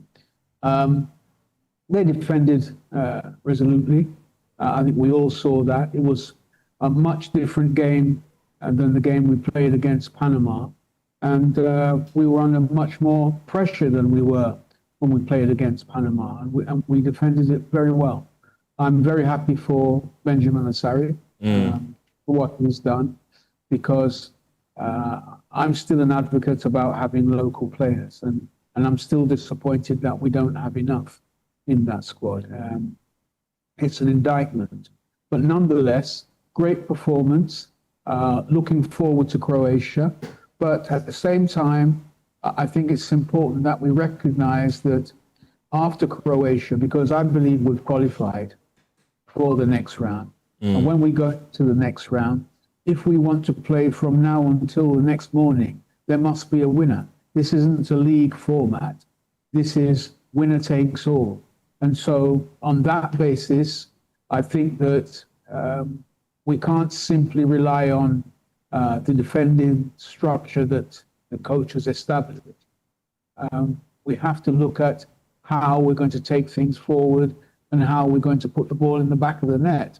And that's most important. That is most important, because it's not about 3 points. It's about stepping into the round of 16 after the round of 32. So we've yet to see that part. We know we've got the players there. And I saw with the introduction of Inaki Williams a ball over the top, but he was offside. And for a moment I thought, oh, that could be a part of the strategy. We've been soaking up the pressure, and then a ball quickly over the top, and it set Inaki Williams on the way. But that didn't really happen again. But anyway, we've got the likes of Brandon, we've got the likes of Semenya, who can play up there. We've got Prince Edu. And it's going to come to a point in time after the Croatia game when we must score goals. Right. We must be resolute in scoring goals as we are as defending our own goal. Ni, welcome to the program as well. Yesterday, you were a bit nonchalant. You said that you would not be surprised if the Black Stars wins against England. Neither would you be surprised if England wins against the Black Stars. But one prediction that you were not able to predict was whether or not we were going to draw against the English national team. Were you surprised at the outcome? Having me? No. On paper, as I said yesterday, on paper, yes. And if you compare the two games, the first matches that we played, England was ahead. Of course, that's why I said that. But in football, anything can happen. And yesterday, the boys defended very well. We did not give the England space to penetrate. Maybe the later part of the game, they tried to do that, but it was a bit too late. Our goalkeeper was excellent. The two central defenders were solid. This is how you play the qualifiers. I mean, like the group stage. Nana Jima just touched on something. I mean, if after the group stage, if you are going to do this, at the end of the 90 minutes and extra time, you are going to go to penalties. And that's where it can go either way. So we have to be very careful. Maybe defending a lot, which yesterday, I mean, if you see the statistics, I mean, we didn't shoot. There were no any serious creative offensive in our attack. We were just defending, you know. And sometimes when it happens like that, it's difficult for the attackers. I mean, you are not able to see what they can offer for the team very well because you are deep in your half. And then you have to sprint maybe 70 meters, 50 meters. How long can you do that in a 90 minutes per game? So, well, now that we qualify, we have to try and come back to how we have to score. So, well, I hope against Croatia, now that we qualify against Croatia, we should start doing that and then into our qualifying matches, you know, the knockout match, we'll know what to do. Don't go yet. Same as Nana Jima. I still have Daniel Cranton in Boston on the line with me. Daniel, yesterday we saw our captain with a head bandage throughout the majority of the game. Is he okay? Are there any other injury scares in the camp? As I said, we'll not know too much about that until much later. The Black Stars have not yet had that recovery training session, and even if they have, that will be close to fans. But we are yet to gain any information on that. But the point is, yes, he had a head bandage, but he still continued to play the game. If it was a serious head injury, he wouldn't have continued. So that's a good sign, and it looks like he'll be fit enough to go. I don't think it's any serious injury that will take him out of the next game. You got a front row seat to witness the game yesterday. What stood out for you? Look, just like everybody else, the defensive performance. It was the sort of performance that required players to be at full concentration for the whole 90 minutes. We were playing against 11 world-class players, and a slight moments of switching off could punish the Black Stars, but they kept their heads up, they kept their concentrations levels up, and it was very impressive, especially from the goalkeeper Benjamin Asare and Thomas Partey and Jordan Ayew. We had like three captains on the pitch who kept on constantly communicating with the rest of the players, keeping them in line, especially Thomas Partey. He was like an assistant coach on the pitch, constantly screaming at players, constantly drawing the attention to players who were moving in and around their zones. And it was a very impressive performance to see, especially for a player who's hardly had game time throughout the whole of the season. He wasn't too impressive in the friendlies in March, as well as the friendly just before the competition against Wales. And yet he comes up in the biggest fixture that he will probably play in the Black Star shirt and puts off that sort of performance. For me, it was brilliant. And also from the coach's point of view also, we had seen signs of, as I said, Partey's performance, the fact that it didn't look like he had the legs to cover as much ground. So the introduction of somebody like Sibo alongside him, obviously with the legs of Yirinchi, I think they did a brilliant job in that midfield and didn't give the English creative players too much room to find space and find the target man in Harry Kane. And he had basically to feed on scraps the entire game. And when he even had a shot, Benjamin Asare was there to save the day. So for me, it's a brilliant all-round team performance. This is the first time we've gone back-to-back games at a World Cup without conceding a goal. And I think it's very commendable from not just the head coach, but the team also, because it's one thing to put together a game plan, and it's another thing to go out into the game and execute it. So it's really impressive, and it's just about building on building on from this. For most of us here, and if you spoke to the fans, especially after that performance against England, most people are not too concerned about how the team plays. They are just concerned about the result, especially because of how poor the Black Stars have been. At this point, I don't think we have the luxury of demanding a certain style of football. It's about getting the result. And if they can go in and give another good performance against Croatia and get that result, most people will take that and be happy. Daniel Cranton, all the way from Boston, thank you very much. Nana Jiman and Ni Odate Lamte are with me here in Accra on the Zoom and on the telephone lines. Nana, of course, we grind the results that we needed, but if we are to move forward, we have to score. Just one goal. We scored just one goal in the entire competition. What should we do to convert our defensive prowess into attack? Well, I spoke to you yesterday, and I told you that I felt that in this game, we should also try to peg the English back. And in order to peg them back, I was talking about us pressing very high up the park, because we've got some speedsters up there, we've got some youngsters up there. They've got the ability to keep running. And I felt that the best way to possibly penetrate the English defence was to force errors, because England likes to build from the back.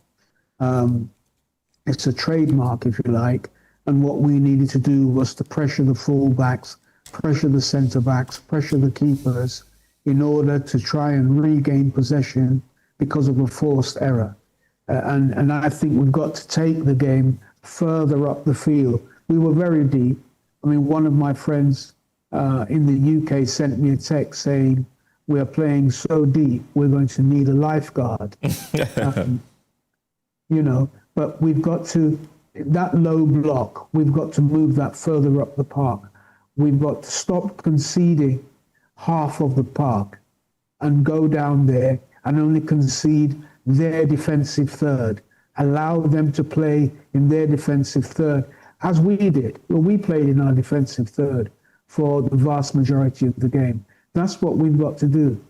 Force errors, gain possession, and create opportunities on the goal.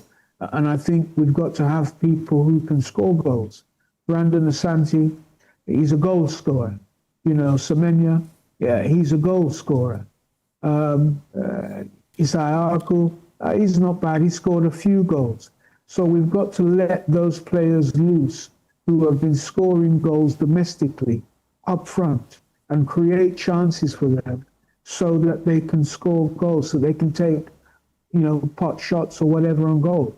I mean, without that, it's very difficult to pass the round of 32, because no matter how long we play football for, there will be a winner at the end of the day. I'm not quite sure of the format, if we'll play 30 minutes extra time and then penalties, but we don't want to go to penalties.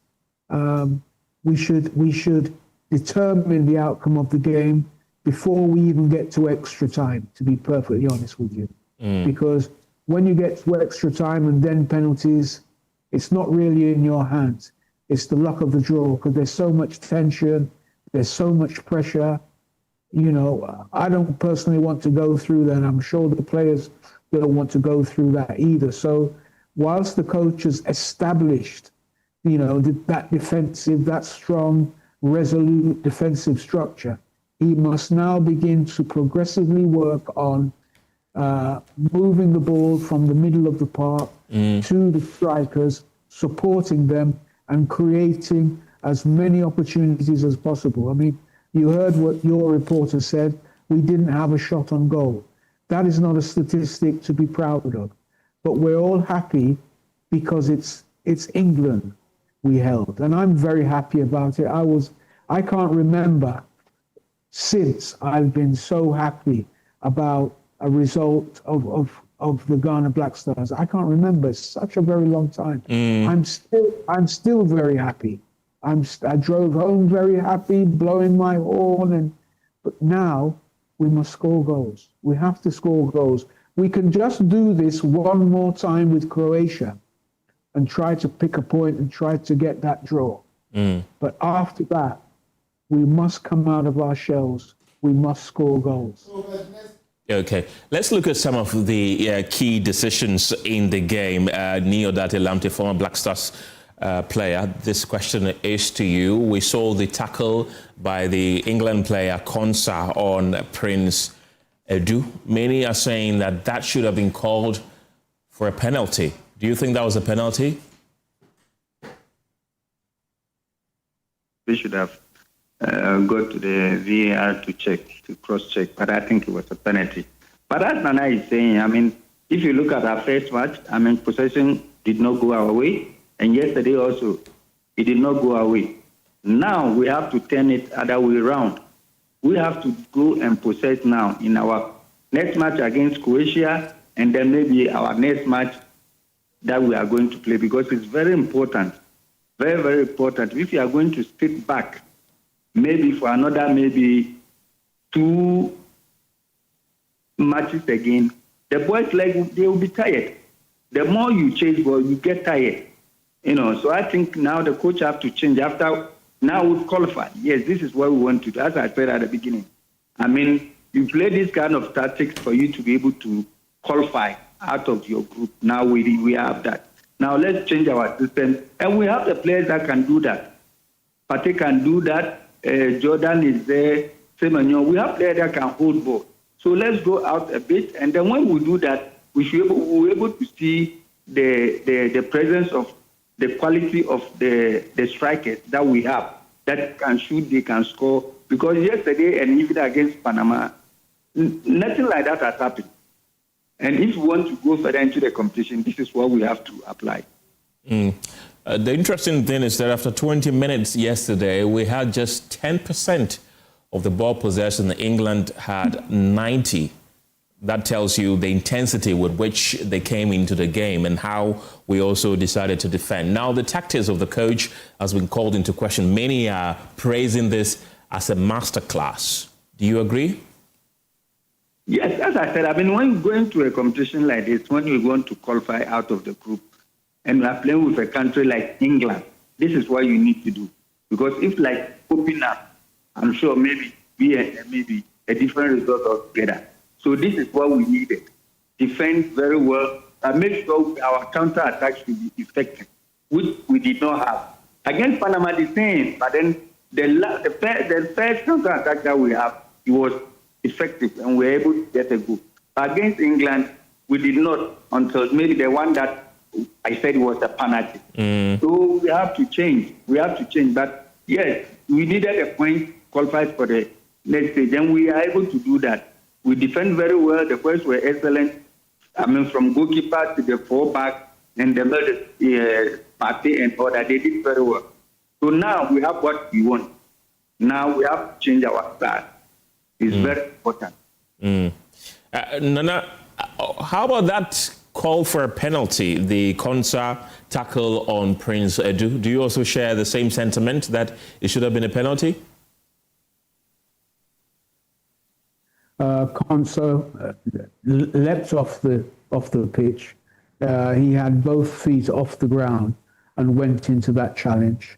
He didn't play the ball at all. He played the man. It was a stone-cold penalty. But I can understand FIFA wanting to protect England. They've done it and protected other teams before. This is not the first time. But I don't think we need to harp on about that. The game ended 0-0. I think what we need to appreciate is that we got ourselves into within 6 yards from the goal and potentially could have scored. And that's what we need to be doing. That's what we need to be working on routines that get us into the 18-yard box, that get us into the 6-yard box for a tapping. You know, that's what we really need to focus on now and get those players working in and around the opponent's 18-yard and 6-yard box. That's what we need to be resolute on now so that we score those goals. As I say, you know, against Croatia, we can play this way again, just one more time. But after that, it's different. But I'd like to say that despite the fact that Akufo-Addo qualified us for the World Cup, if we had sacked this coach when he failed to qualify for the AFCON and taken queries on then, look, we would have beaten England. We wouldn't have been worried about penalties, because by now, that formidable defense that we had, he would have transferred everything to the midfield and made them formidable so that they can distribute the ball very well, regain possession very well, and play the incisive passes for the likes of Semenyo and Brandon Asante, etc., to put the ball in the back of the net. This coach has only had 50 or 60 days, and we can see what he's done. Had he had longer time, England would have been toast. That much I know. And I'll go on to say further, regardless of what happens in this World Cup, it would be prudent to ensure that this coach is maintained. We don't need to go again looking for another coach. We must maintain this coach. You've heard some of the players say that this coach has built their confidence. That's a great statement for a player to make, to say that the coach has built their confidence. So you know that this coach is having the desired impact on the group of players that he's had. And let's face it, he didn't pick them. He was given them. He didn't pick them.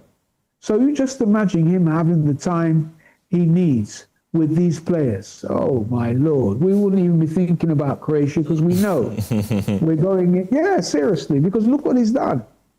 Look at what he's done in 50 or 60 days. You know, we're amongst 4 countries that haven't conceded in the first 2 games. Right, and we are in elite company with the likes of Argentina and other Mexico, big teams. Spain. Yeah. How do you get there?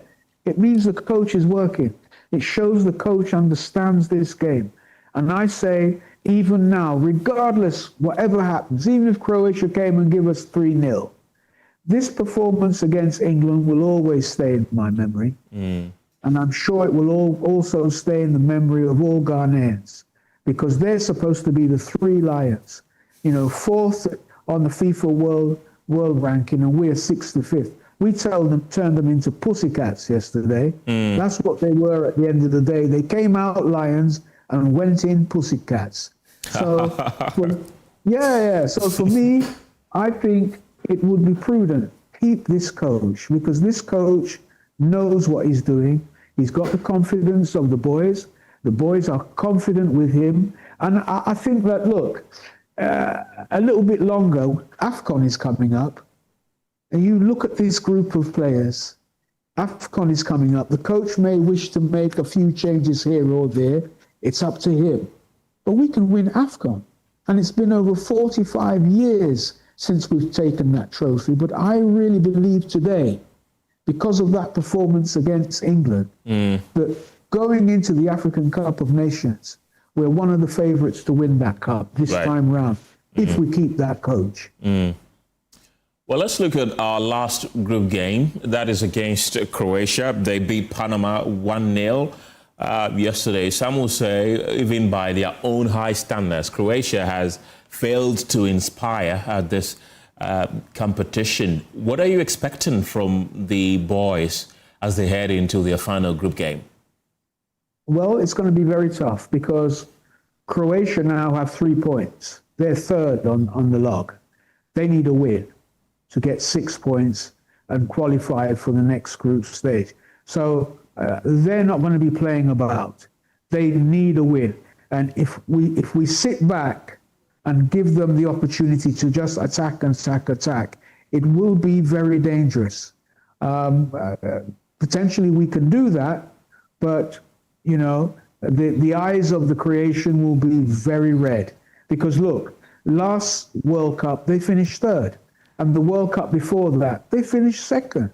So it would be really bad on them if they didn't come through the group stage. You know, so it's a lot of pressure for them. It's a lot of pressure for us. We have to understand Croatia means this game. They must get the 3 points. They must get 3 points. They struggled against Panama, but to be honest with you, Panama played beautiful football. I love how Panama plays football. Right. You know, so we've got to take this game very, very serious. We're not over the line yet. We can't afford to lose this game. The least that can happen is a draw, as what took place with England. Can I pick your thoughts on the prediction? I know you hate that, but I want to pick your prediction. You know I hate that. I don't want Croatia to score, and even though I want us to score, let's say 1-0 to Ghana. 1-0 to Ghana. Nanajiman, thank you very much. He's a football coach. Ni Odate Lamte is a former Black Stars player. He's still with me. Ni, this is a tournament that, even the third placed can qualify. But if you want to meet a favorable opponent in the next round, you have to win your game. So the upcoming game against Croatia is as important as the one we played against England, isn't it? How should we approach that game if we are to grind a positive result and possibly top the group or finish second, maybe? Well, I think topping the group now, I don't know, but I think it will be difficult because I know no matter what, England will beat Panama. So now we're beating Croatia, maybe goal difference, so we may still be at the second position. But then playing with Croatia is going to be another difficult match because you see, comparing England and Croatia, let's say England are world-class players, but Croatia are also looking for something.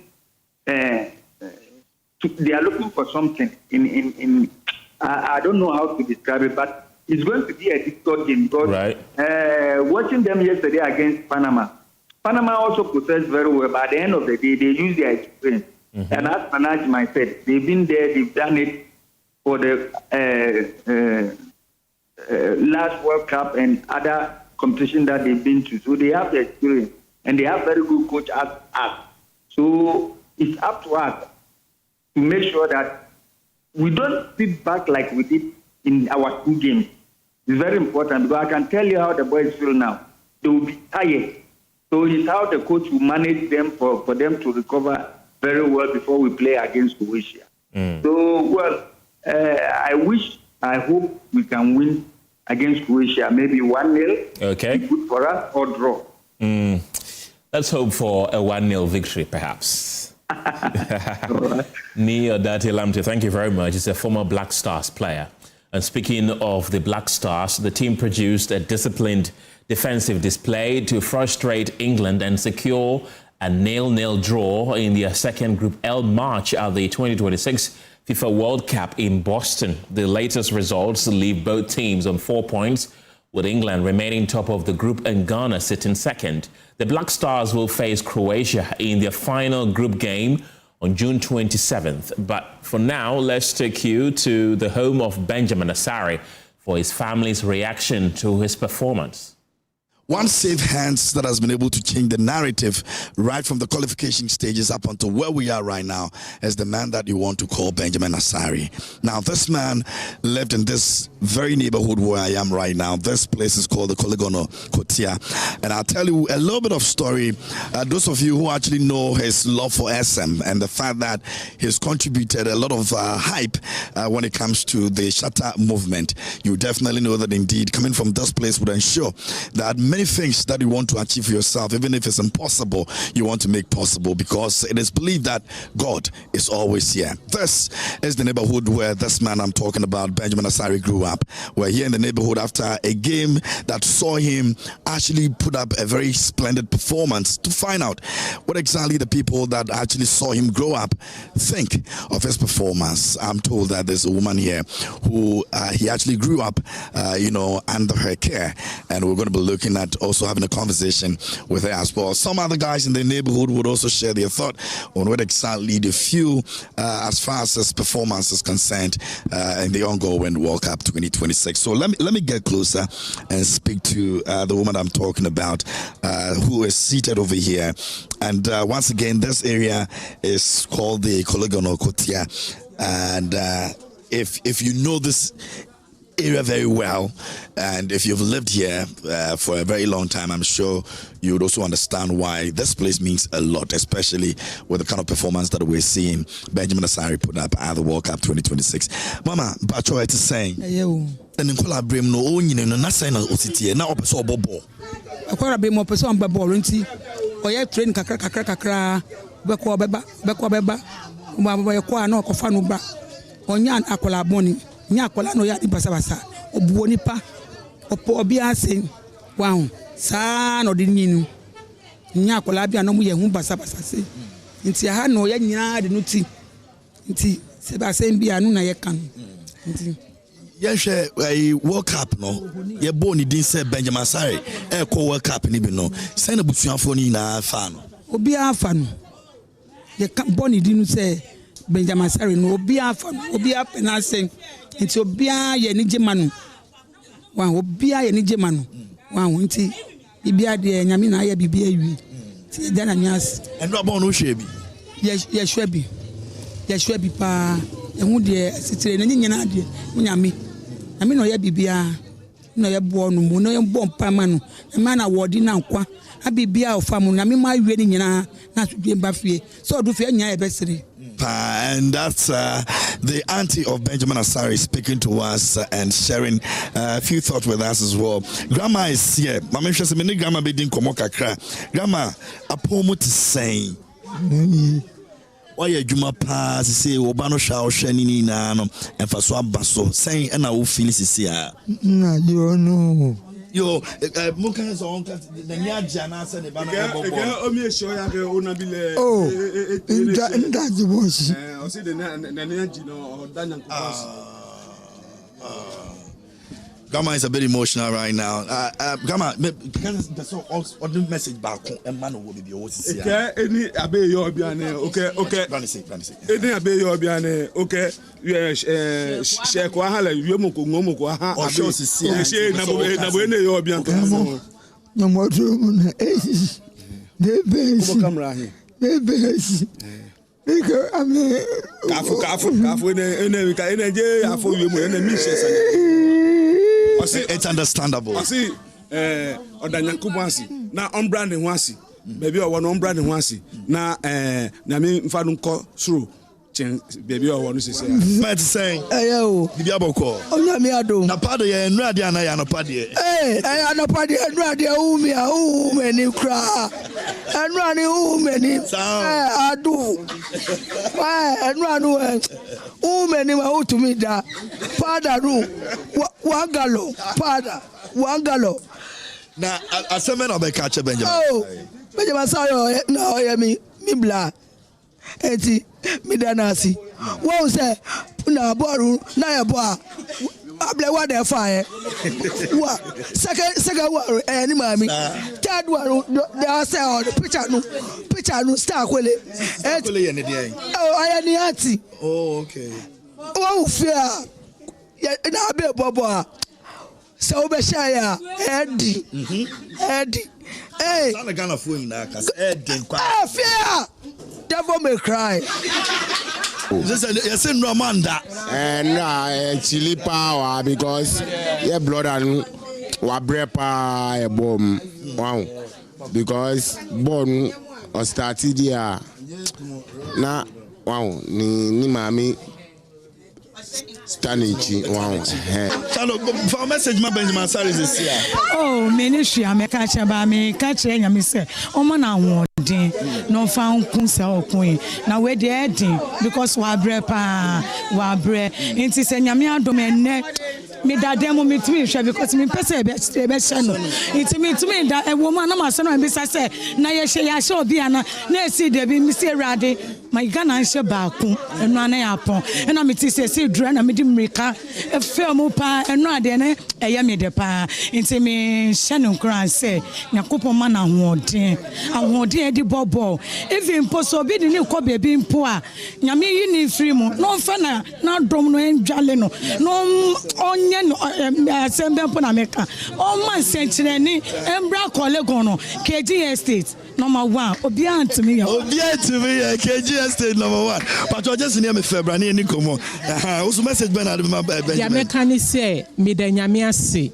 Enra na Ghana ebobo no. Me ntimi anhye Ghana jesi you. Me will be oba. Yes, ye be hye yen 10. E bi say ye be spell Ghana a whole lot. Nti me da nyame ase say wa ma yanhye Ghana. Away from the Black Stars, the Ministry of Gender, Children and Social Protection is tightening sanctions against caterers who provide substandard meals to pupils under the school feeding program. The policy has come under some public criticism over the period, with concerns over poor quality of food being fed the children in some schools. Addressing the matter on the floor of Parliament, the Sector Minister Agnes Latte admitted that monitoring surveillance has uncovered some of these instances, and some caterers have been sanctioned as a result. Indeed, on several occasions, we've come across below standard or expected meals prepared for the students. On some of these occasions, we've had to turn the caterer away with a meal for the appropriate meal to be prepared. And upon 1-2 cautions, we also have them to revoke their contract if they are not able to operate within the policy framework and then the standard operating procedures. How many of such, I will have to come back with the collated number, but I can cite as a typical example of the one that just occurred in the Eastern region. And so I can say that consistently, if you go around to check, and we've had honorable members of this house, and for the first time, we've been sending members of the committee to go out there and monitor themselves. And so it is not something that we intend to cover any caterer or any school that will fault. As part of the measures, I'm sure it's in one other question. As part of the measures, what we are doing is to make sure that the meals are prepared right before the teachers, they see the ingredients and make sure that they comply with all the SOPs. And so we are taking steps to get to the desired situation.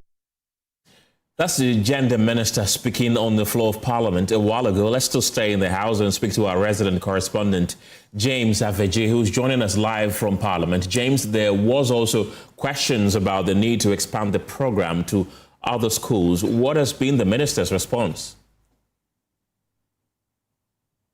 Well, Ken, that concern is coming at the back of the fact that as we speak, from the Minister's figures, the program covers about 4 million students or pupils every day in over 12,000 schools across the country.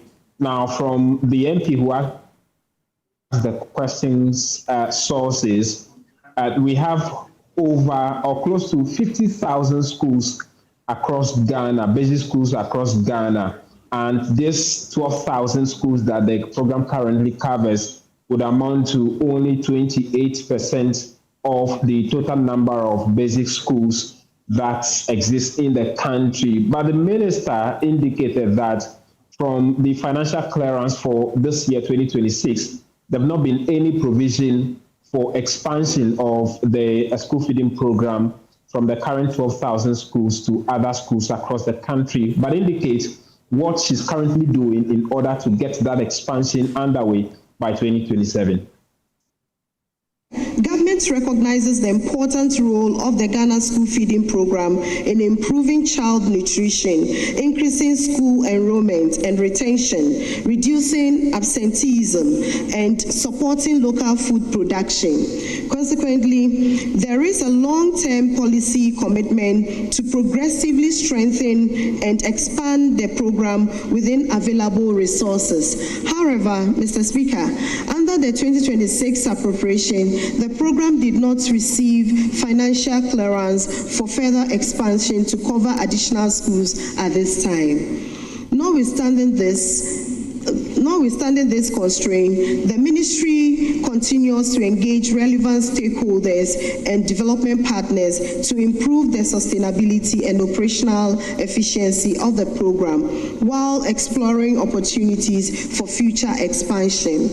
We've been in consultation with the Ministry of Finance and the President himself.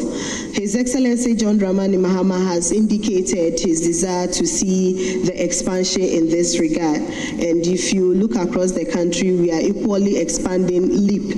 And so I'm very certain that the President, in collaboration with the Ministry of Finance, will keep their word, and then we'll see some expansion. But for this year, there is no possibility of expansion. James is still with me. James, let's talk about streetism and what happened to government's effort to clamp down on it. Well, Ken, the minister has been explaining why they had to put on hold the operations that have been carrying out.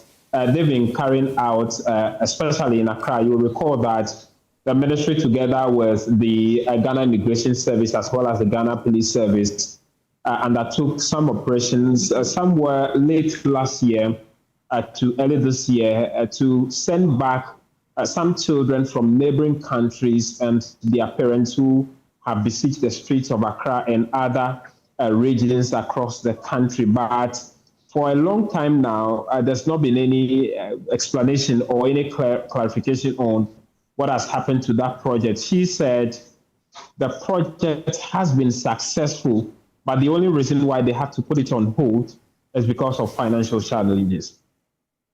To a large extent, I would say that the measures are working, because without these interventions, you realize that our streets will be flooded, and the dangers that will pose to even the children themselves is something that governments will not be able to bear. So you might say that we are not there yet.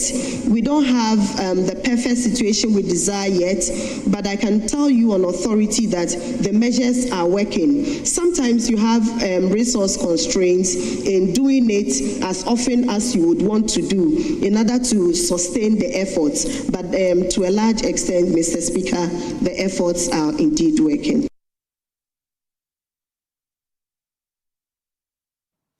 James, what else has been happening on the floor of Parliament? Well, Ken, the Deputy Minister for Finance is on the floor of the House to answer questions from members on a few things. First is about the financing of cocoa production across the country. You know that government has decided to limit the cocoa syndicated loan that we take from other countries or the international market. And the question has been what we are doing as a country in order to improve financing in the absence of this international cocoa syndication.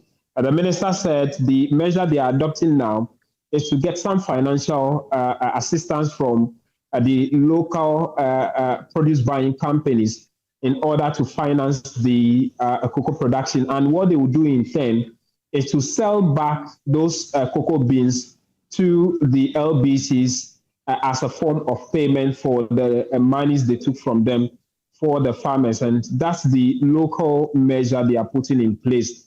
But currently, he's answering questions on the operations of the Gold Board, which last week the minority have been raising some concerns about, raising issues about procurement irregularities at the Ghana Cocoa Board. And so he's currently answering questions on that, on specifically how much gold they have purchased between 2025 and 2026, and whether those golds were purchased from licensed or small-scale miners, or they've had the, they would have to, or at some point had to purchase gold from illegal miners. And that's what he's been providing clarification on before I step out to have this chat with you. And so he's still on the floor answering questions with regards to the operations of the Ghana Gold Board. Well, thank you, James, for that comprehensive update from Parliament. Let's just stay in Parliament and listen to the Deputy Finance Minister, as my colleague James Aveji mentioned, talking about Cocoa Board. Pay the suppliers by the previous management of Cocoa Board. For the 2021-2022 crop year, A total of $455.7 million was procured. Meanwhile, $312.8 million was provisioned in their budget.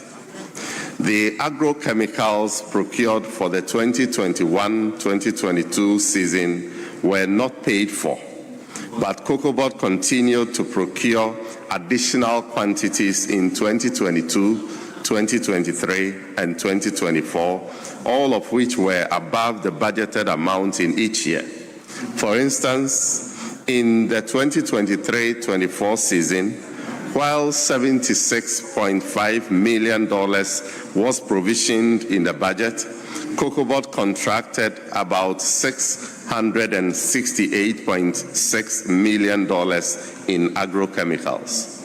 Mr. Speaker, ironically, while procurement of fertilizers and agrochemicals was increasing, cocoa production was declining, raising questions as to what these fertilizers and agrochemicals were used for. Mr. Speaker, COCOBOD indebtedness to suppliers of fertilizers and agrochemicals between 2021 and 2024 is part of a much larger financial challenge inherited in the cocoa sector. Mr. Speaker, from January 2026 to date, COCOBOD has paid a total of $74.5 million for agrochemicals and fertilizer suppliers. COCOBOD is approaching the issue systematically. The strategy is to restore COCOBOD's financial capacity so that it can honor its obligations to all creditors, including agrochemical dealers, in a sustainable and transparent manner. That is why government has adopted a number of reforms and policy measures to restore the financial health of COCOBOD and build a sustainable financing model so that COCOBOD can honor its obligation to all creditors, including suppliers of agrochemicals and fertilizers. Mr. Speaker, government is fixing the system so that suppliers are paid not once, but always, predictably, transparently, and on time. Thank you, Mr. Speaker. Thank you very much. Yes. Honorable Dr. Poku. Thank you very much, Honorable Speaker. Speaker, can the Minister give any assurance as to the time frame to cover all outstanding debts between the said period? Honorable Minister. Mr. Speaker, it will be very difficult to give any specific time frame, but the assurance is that COCOBOD and the government is doing everything possible to clear the arrears over a period of time. Thank you, Mr. Speaker. Thank you very much. Thank you very much, Mr. Speaker. Honorable members, we turn to question 168. Question 168. It stands in the name of a member from Buakwa South, Honorable Dr. Kingsley Agyemang. Yes. Speaker, I come under Order 8083. Come again? I come under Order 8083 to ask the question. We've already cleared that. Okay. The omnibus permission has been granted, so you just go ahead. Most grateful, Mr. Speaker. Mr. Speaker, I want to ask the Minister for Finance, following the implementation of VAT or non-life insurance, what measures have been put in place to mitigate the potential decline in demand for non-life insurance products, example fire, which have become even more relevant during the recent fire outbreak? I thank you, Mr. Speaker. Yes, Honorable Minister. Thank you, Mr. Speaker. Let me state clearly that VAT on non-life insurance was introduced through an Act of Parliament in 2023 and came into effect in 2024. However, the previous government failed to collect the tax because of the 2024 elections. Mr. Speaker, in 2025, Act 1107 was amended to exclude motor insurance, which constitutes about 40% of non-life insurance, in line with the NDC's manifesto to lessen the burden and incidence of the tax on trotro drivers, taxi drivers, and other commercial drivers, including Aboboya, Pragya, and Okada riders. Mr. Speaker, we can all attest that the demand for insurance is inextricably linked to broader economic conditions. This government has therefore established the enabling macroeconomic environment required for long-term financial sector growth.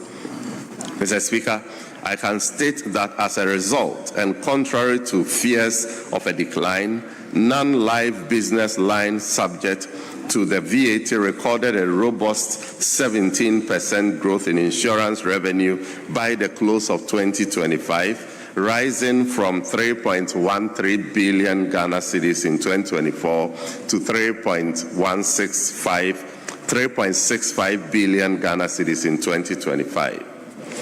Thank you, Mr. Speaker. Thank you very much. Yes, any supplementary question? Rightly so, Mr. Speaker. Mr. Speaker, I want the minister to take note that his statement that the insurance on non-life introduced in 2023 was not implemented by the previous government because of 2024 elections is not factual. It is not true and inaccurate that the previous government failed because of elections. There were stakeholder engagement that did not complete at the time. So please, for purposes of this Honourable Member, can you ask a question? That is so, but Mr. Speaker, it's important that there's a house of record, and it is inappropriate for the minister to state that it is because the Honourable Member, you can ask a question that will Mr. Speaker, rightly so. Yes. Mr. Speaker, first, I want to ask the minister, what exactly did the previous government do in terms of the implementation of the VAT on non-life insurance in 2024? Please. Yes. Mr. Speaker, the previous administration passed the law. They brought it to Parliament. Parliament passed it, but they failed to collect the taxes. And the reason is that it was an election year, and so they realized it was unpopular to introduce a new tax, Minister, and they didn't do it. Don't you think you are inviting unnecessary? Okay, Mr. Speaker, they failed to collect the taxes. Yes, thank you, Mr. Speaker. So once you jump into that, then you inviting on. You see, if you have not said this, you wouldn't have. Yes, leader. Let me draw the attention of our good friend, the Deputy Minister, who he says, Mr. Speaker, Right Honourable Speaker, I believed when the procedure is set down for a right to be exercised, we follow that procedure in exercising the right. The standing order is very clear. That supplementary question must begin with the questioner. Now the questioner is on his feet to ask a supplementary question.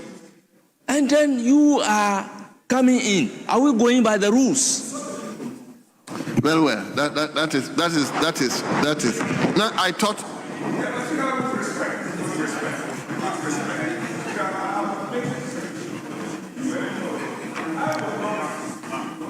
So leader.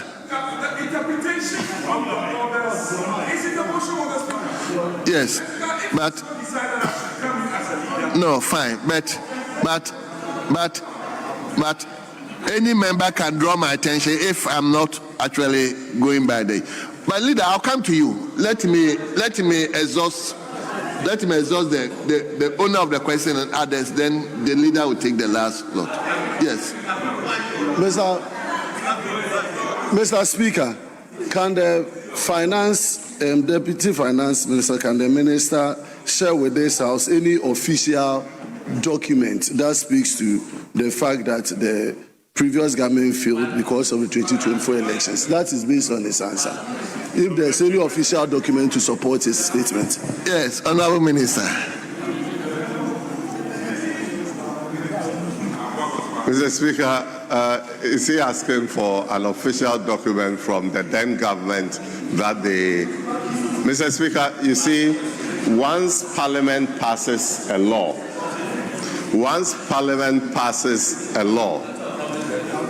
it is for us to implement it. If you fail to implement it, and Mr. Speaker, look, the liability has accrued because when Parliament passed the law, we did not defer the implementation.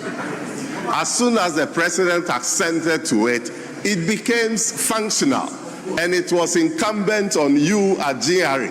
You were at GRA then to start the collection, but you failed to do it. Tell us the reason why you failed to do it. Thank you, Mr. Speaker. Honorable Deputy Minister, for me, you answered the question nicely, but that bit that you added, that is bringing all this confusion.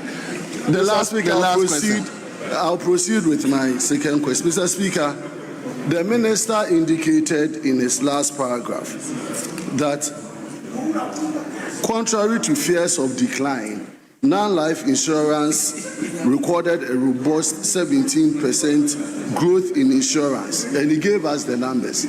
But the question is talking about reduction in subscription. Once you have taxed the thing, the revenue can go up, but it is about the subscription numbers. Can you help this House, irrespective of the increase in revenue, the slight increase in revenue, whether the introduction of this tax has led to a reduction in subscription of non-life insurance? Thank you. Minister.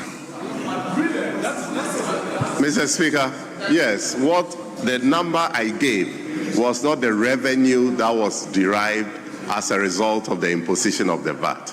The 3.13 billion in 2024 was actually the subscription for non-life insurance.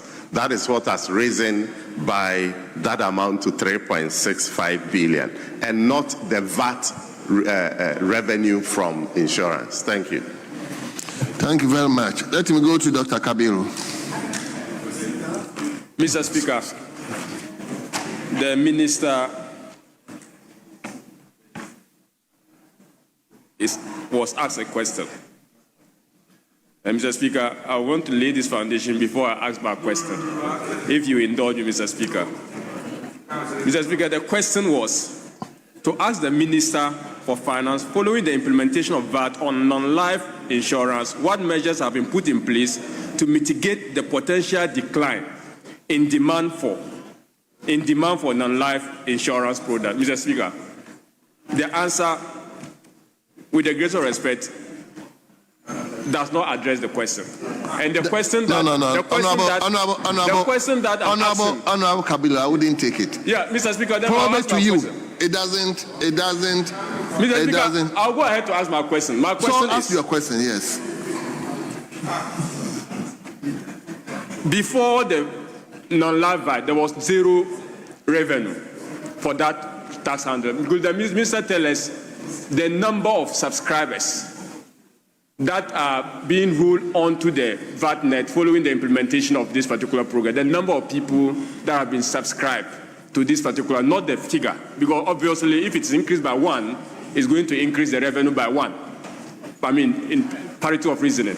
So can you tell us the number of subscribers that the government has been able to bring into the tax net by way of non-life insurance following the implementation of this particular program? Honorable Minister, do you have the numbers? Mr. Speaker, I do not have the numbers readily available, but NIC can always give us the numbers. And so if the honorable member is minded, he can file a specific question for that, and I can get the data for this House. Thank you. Yes. Honorable Minority Chief Whip. Speaker, let me plead for your indulgence. So I want to read Order 89 to you. Order 89. 89, yes. 89. Speaker, amongst others, Order 89 says, as soon as a question is answered, any member, beginning with the member who asks the question, may, without notice, ask a supplementary question for further clarification of any matter of fact on the answer. But a supplementary question shall not introduce a matter not included in the original question. 89.2. The member who asks a question may be allowed to ask, may be allowed to ask not more than 3 supplementary questions. So I'm basically saying, and this is not to spite the first deputy, I respect him a lot.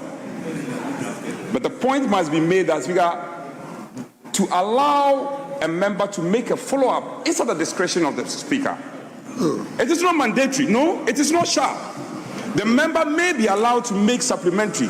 So, Speaker, I on any event, I was not wrong to have come in on and you noticing me. Leader. I'm not sure I have flouted or I've gone wrong on any of the rules. I'm basically saying that we are all learning. And for the records, for you to have allowed me to speak, it is not against the rules. It is not. It's not. And I emphasize that it is not against the rules. Speaker, you could have allowed the member to ask his follow-up. And you decided to vary it and say that you are in leadership. Make your point. I think we are within the rules. Personally. Yes, right, Honorable Speaker. I think this is a house of record. We need to get our standing orders right. The Order 89.2 that he's reading refers to the discretion of the Speaker to allow up to 3 questions. That is what the provision is talking about. Now, the issue that I raise has got to do with Order 89.1. And with your permission, if I may read, as soon as a question is answered, any member, beginning with the member who asks the question. So supplementary question must begin with the member who asks the question.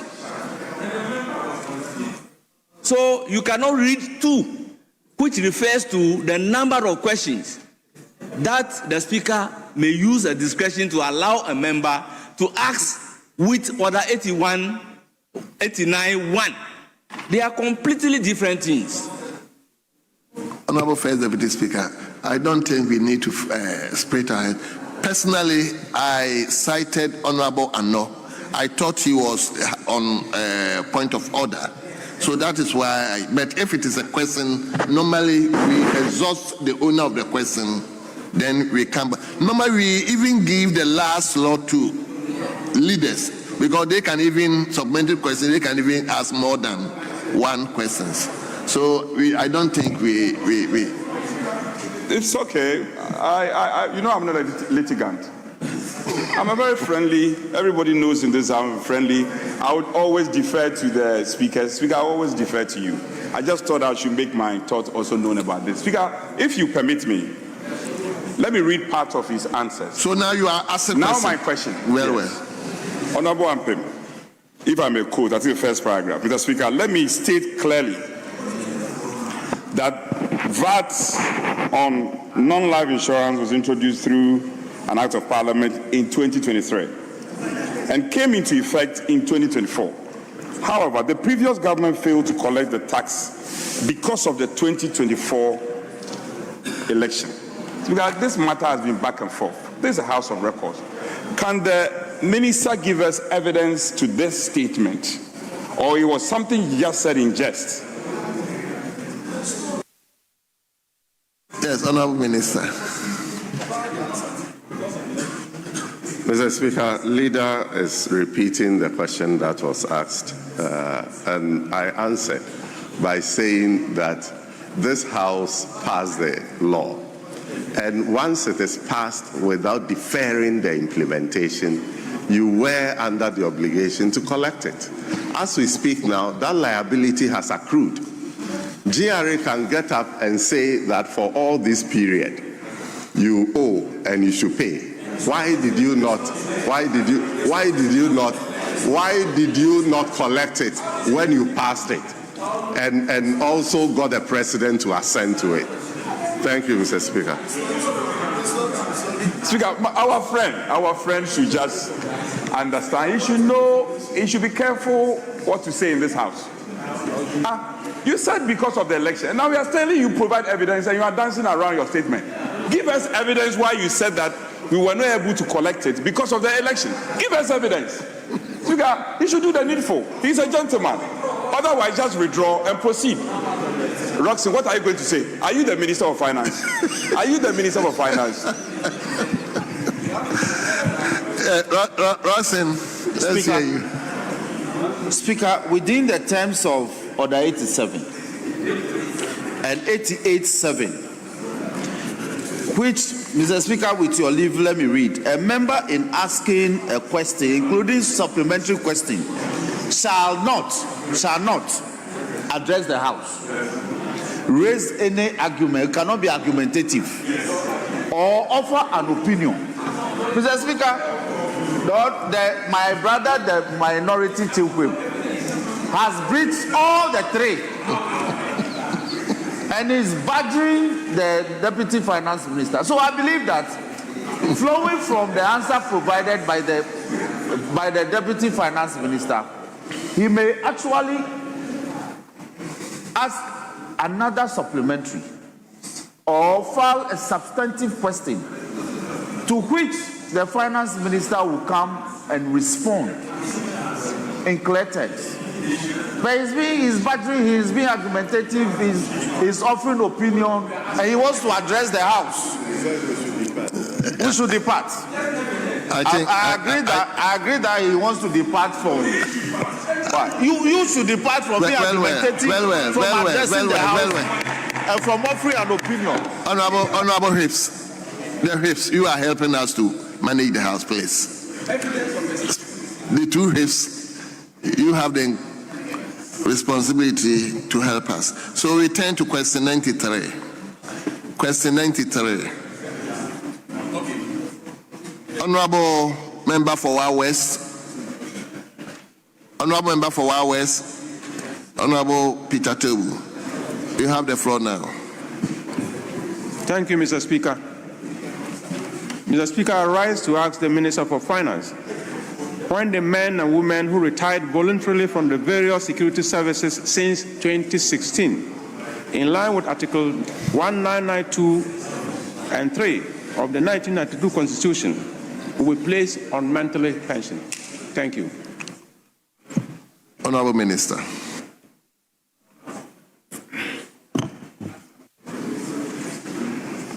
Mr. Speaker, let me begin by clarifying the fundamental principle that governs the matter before this House.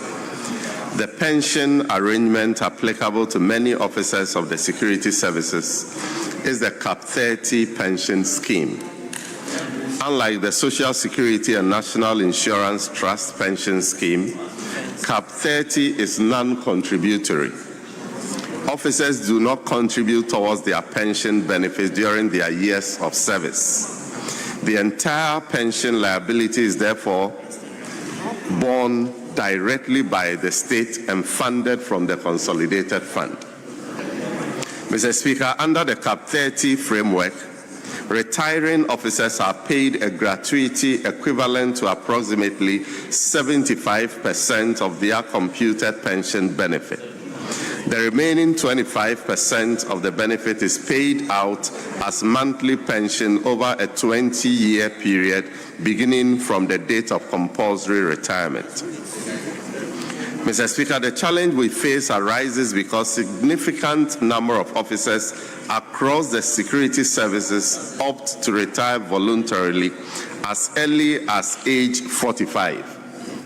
After receiving their gratuities, many proceed to take up other employment, sometimes even within the public service. The consequence, Mr. Speaker, is that the state may be required to pay a full pension to an individual who is simultaneously drawing a salary from another public institution. This situation raises legitimate concerns about equity, fiscal sustainability, and the responsible use of public funds.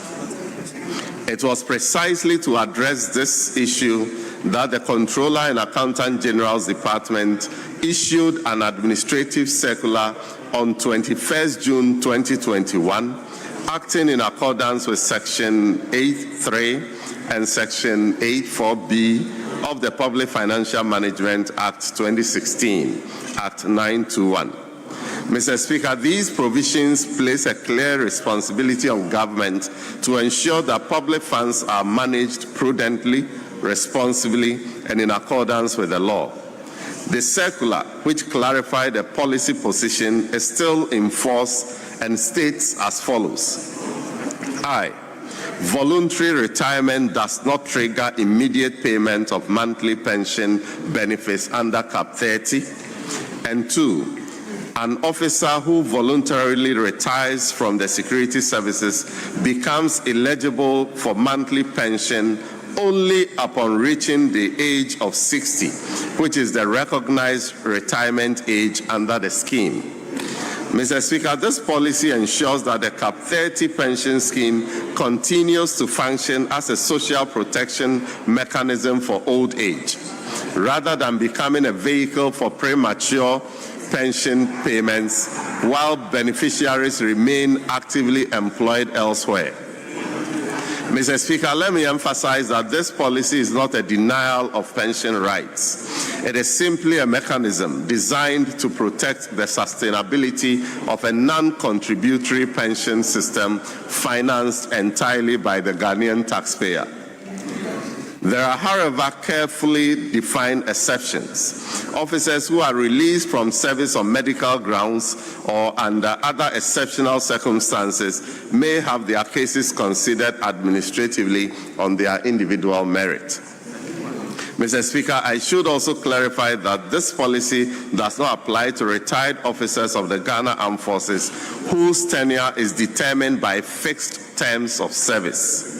The Cap 30 pension scheme is funded entirely from the Consolidated Fund, and therefore every decision concerning it must balance the rights of retirees with the duty of government to protect national finances. Mr. Speaker, we deeply recognize the invaluable service rendered by the men and women of our security services. They protect our borders, safeguard our communities, and defend our constitutional order. It is equally required as custodians of the public purse to ensure that pensions policies remain fair, sustainable, and consistent with the principles of sound public financial management. In summary, Mr. Speaker, an officer who voluntarily retires from the security services will receive the applicable gratuity, but monthly pension payments will commence only when that officer attains the age of 60, except in clearly defined exceptional circumstances. Mr. Speaker, this policy protects both the integrity of the pension system and the interests of the Ghanaian taxpayer. Thank you very much. Thank you very much. Honorable Member, any supplementary question? Mr. Speaker, the answer is so comprehensive, but I still need to seek clarification on a few things. On page 48 of the order paper, in your answer, the second paragraph, it says, after receiving their gratuities, many proceed to take up other employment, sometimes even within the public service. Mr. Speaker, the question is, with the advent of the National Identification Authority, the Ghana card system, linked to our tax identification numbers, is it still possible that somebody can retire, get into another public office, and will not be detected? Thank you. Yes, Honorable Minister.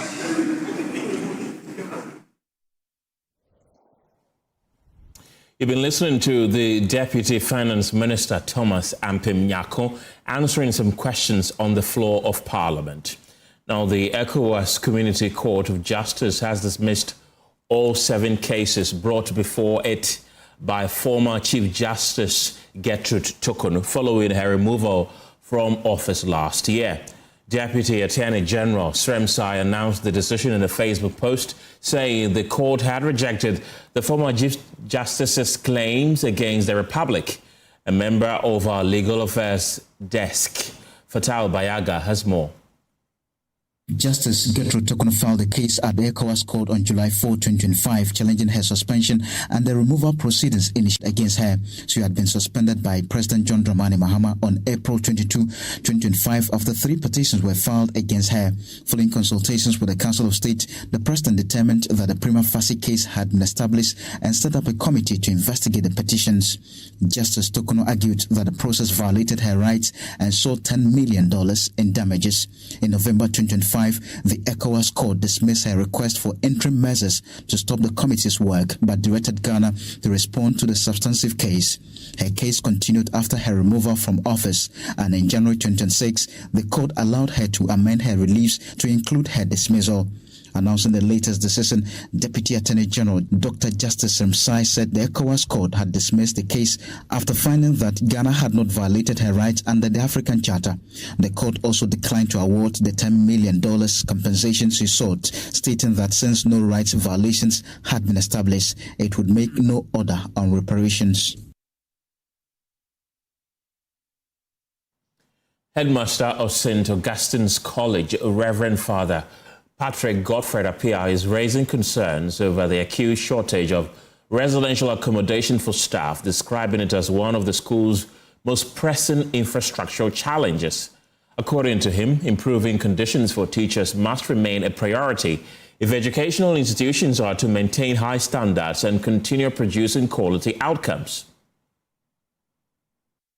Out of more than 140 teachers at St. Augustine's College, only 60 currently reside on campus, highlighting what school authorities describe as a growing accommodation challenge.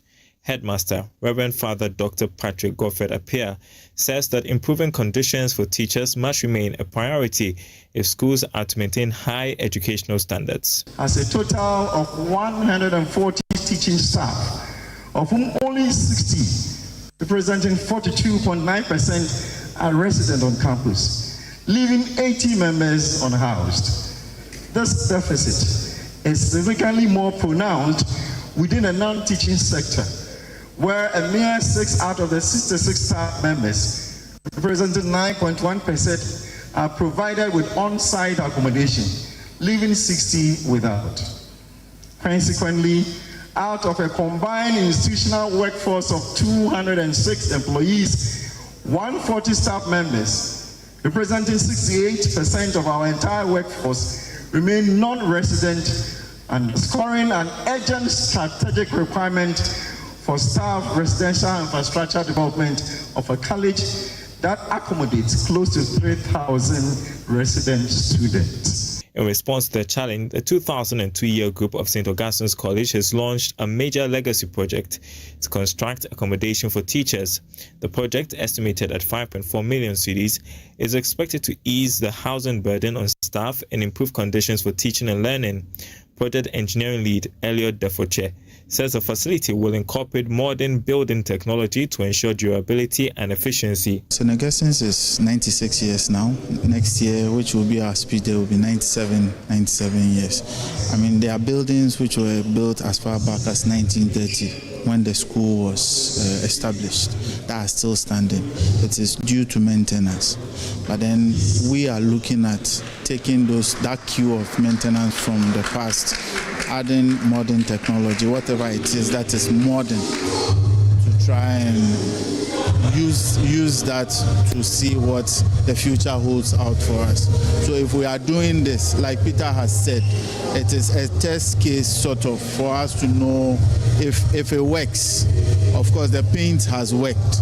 If these rods and other interventions like the cement and other things work, if it works, then it means we have a solution for maintenance going into the future. Meanwhile, concerns over discipline in Ghana's schools continue to generate debate. Dean of the UPSA Law School, Professor Akufo-Addo, says growing indiscipline is partly the result of school authorities losing the discretion needed to effectively manage students. There's too much liberality, if you ask me. My own point of view, and that's my personal opinion. I think there's just too much liberality in a country that has crept into our schools. Schools are supposed to be, especially boarding schools, are supposed to be places of discipline. And unless and until we give our headmasters and administrators of these schools a wide degree of latitude in terms of discretion to manage the young ones, we're going to continue running into these problems. The truth of the matter is that people who are averagely in secondary schools are not mature enough just to be advised and just to be, spoken to, so to speak. Certain levels of discipline, sometimes even corporal discipline, of course within appropriate and reasonable bounds. But generally there must be a certain degree of discipline instilled in these students, and that should be, the discretion should be granted to school administrators. We should trust in their judgments to handle these young ones. Dubbed Building Opportunities for Learning and Transformation, the APSU 2002 Teachers Apartment project is expected to be completed by December 2026. The organizers say the initiative forms part of efforts to improve teacher welfare and create a more conducive environment for teaching and learning at St. Augustine's College as the school prepares to celebrate its 97th anniversary. That's it for the Pulse this evening. For more news, you can log on to myjoyonline.com. My name is Kenneth Gyasi. Thanks for watching. Have a good evening.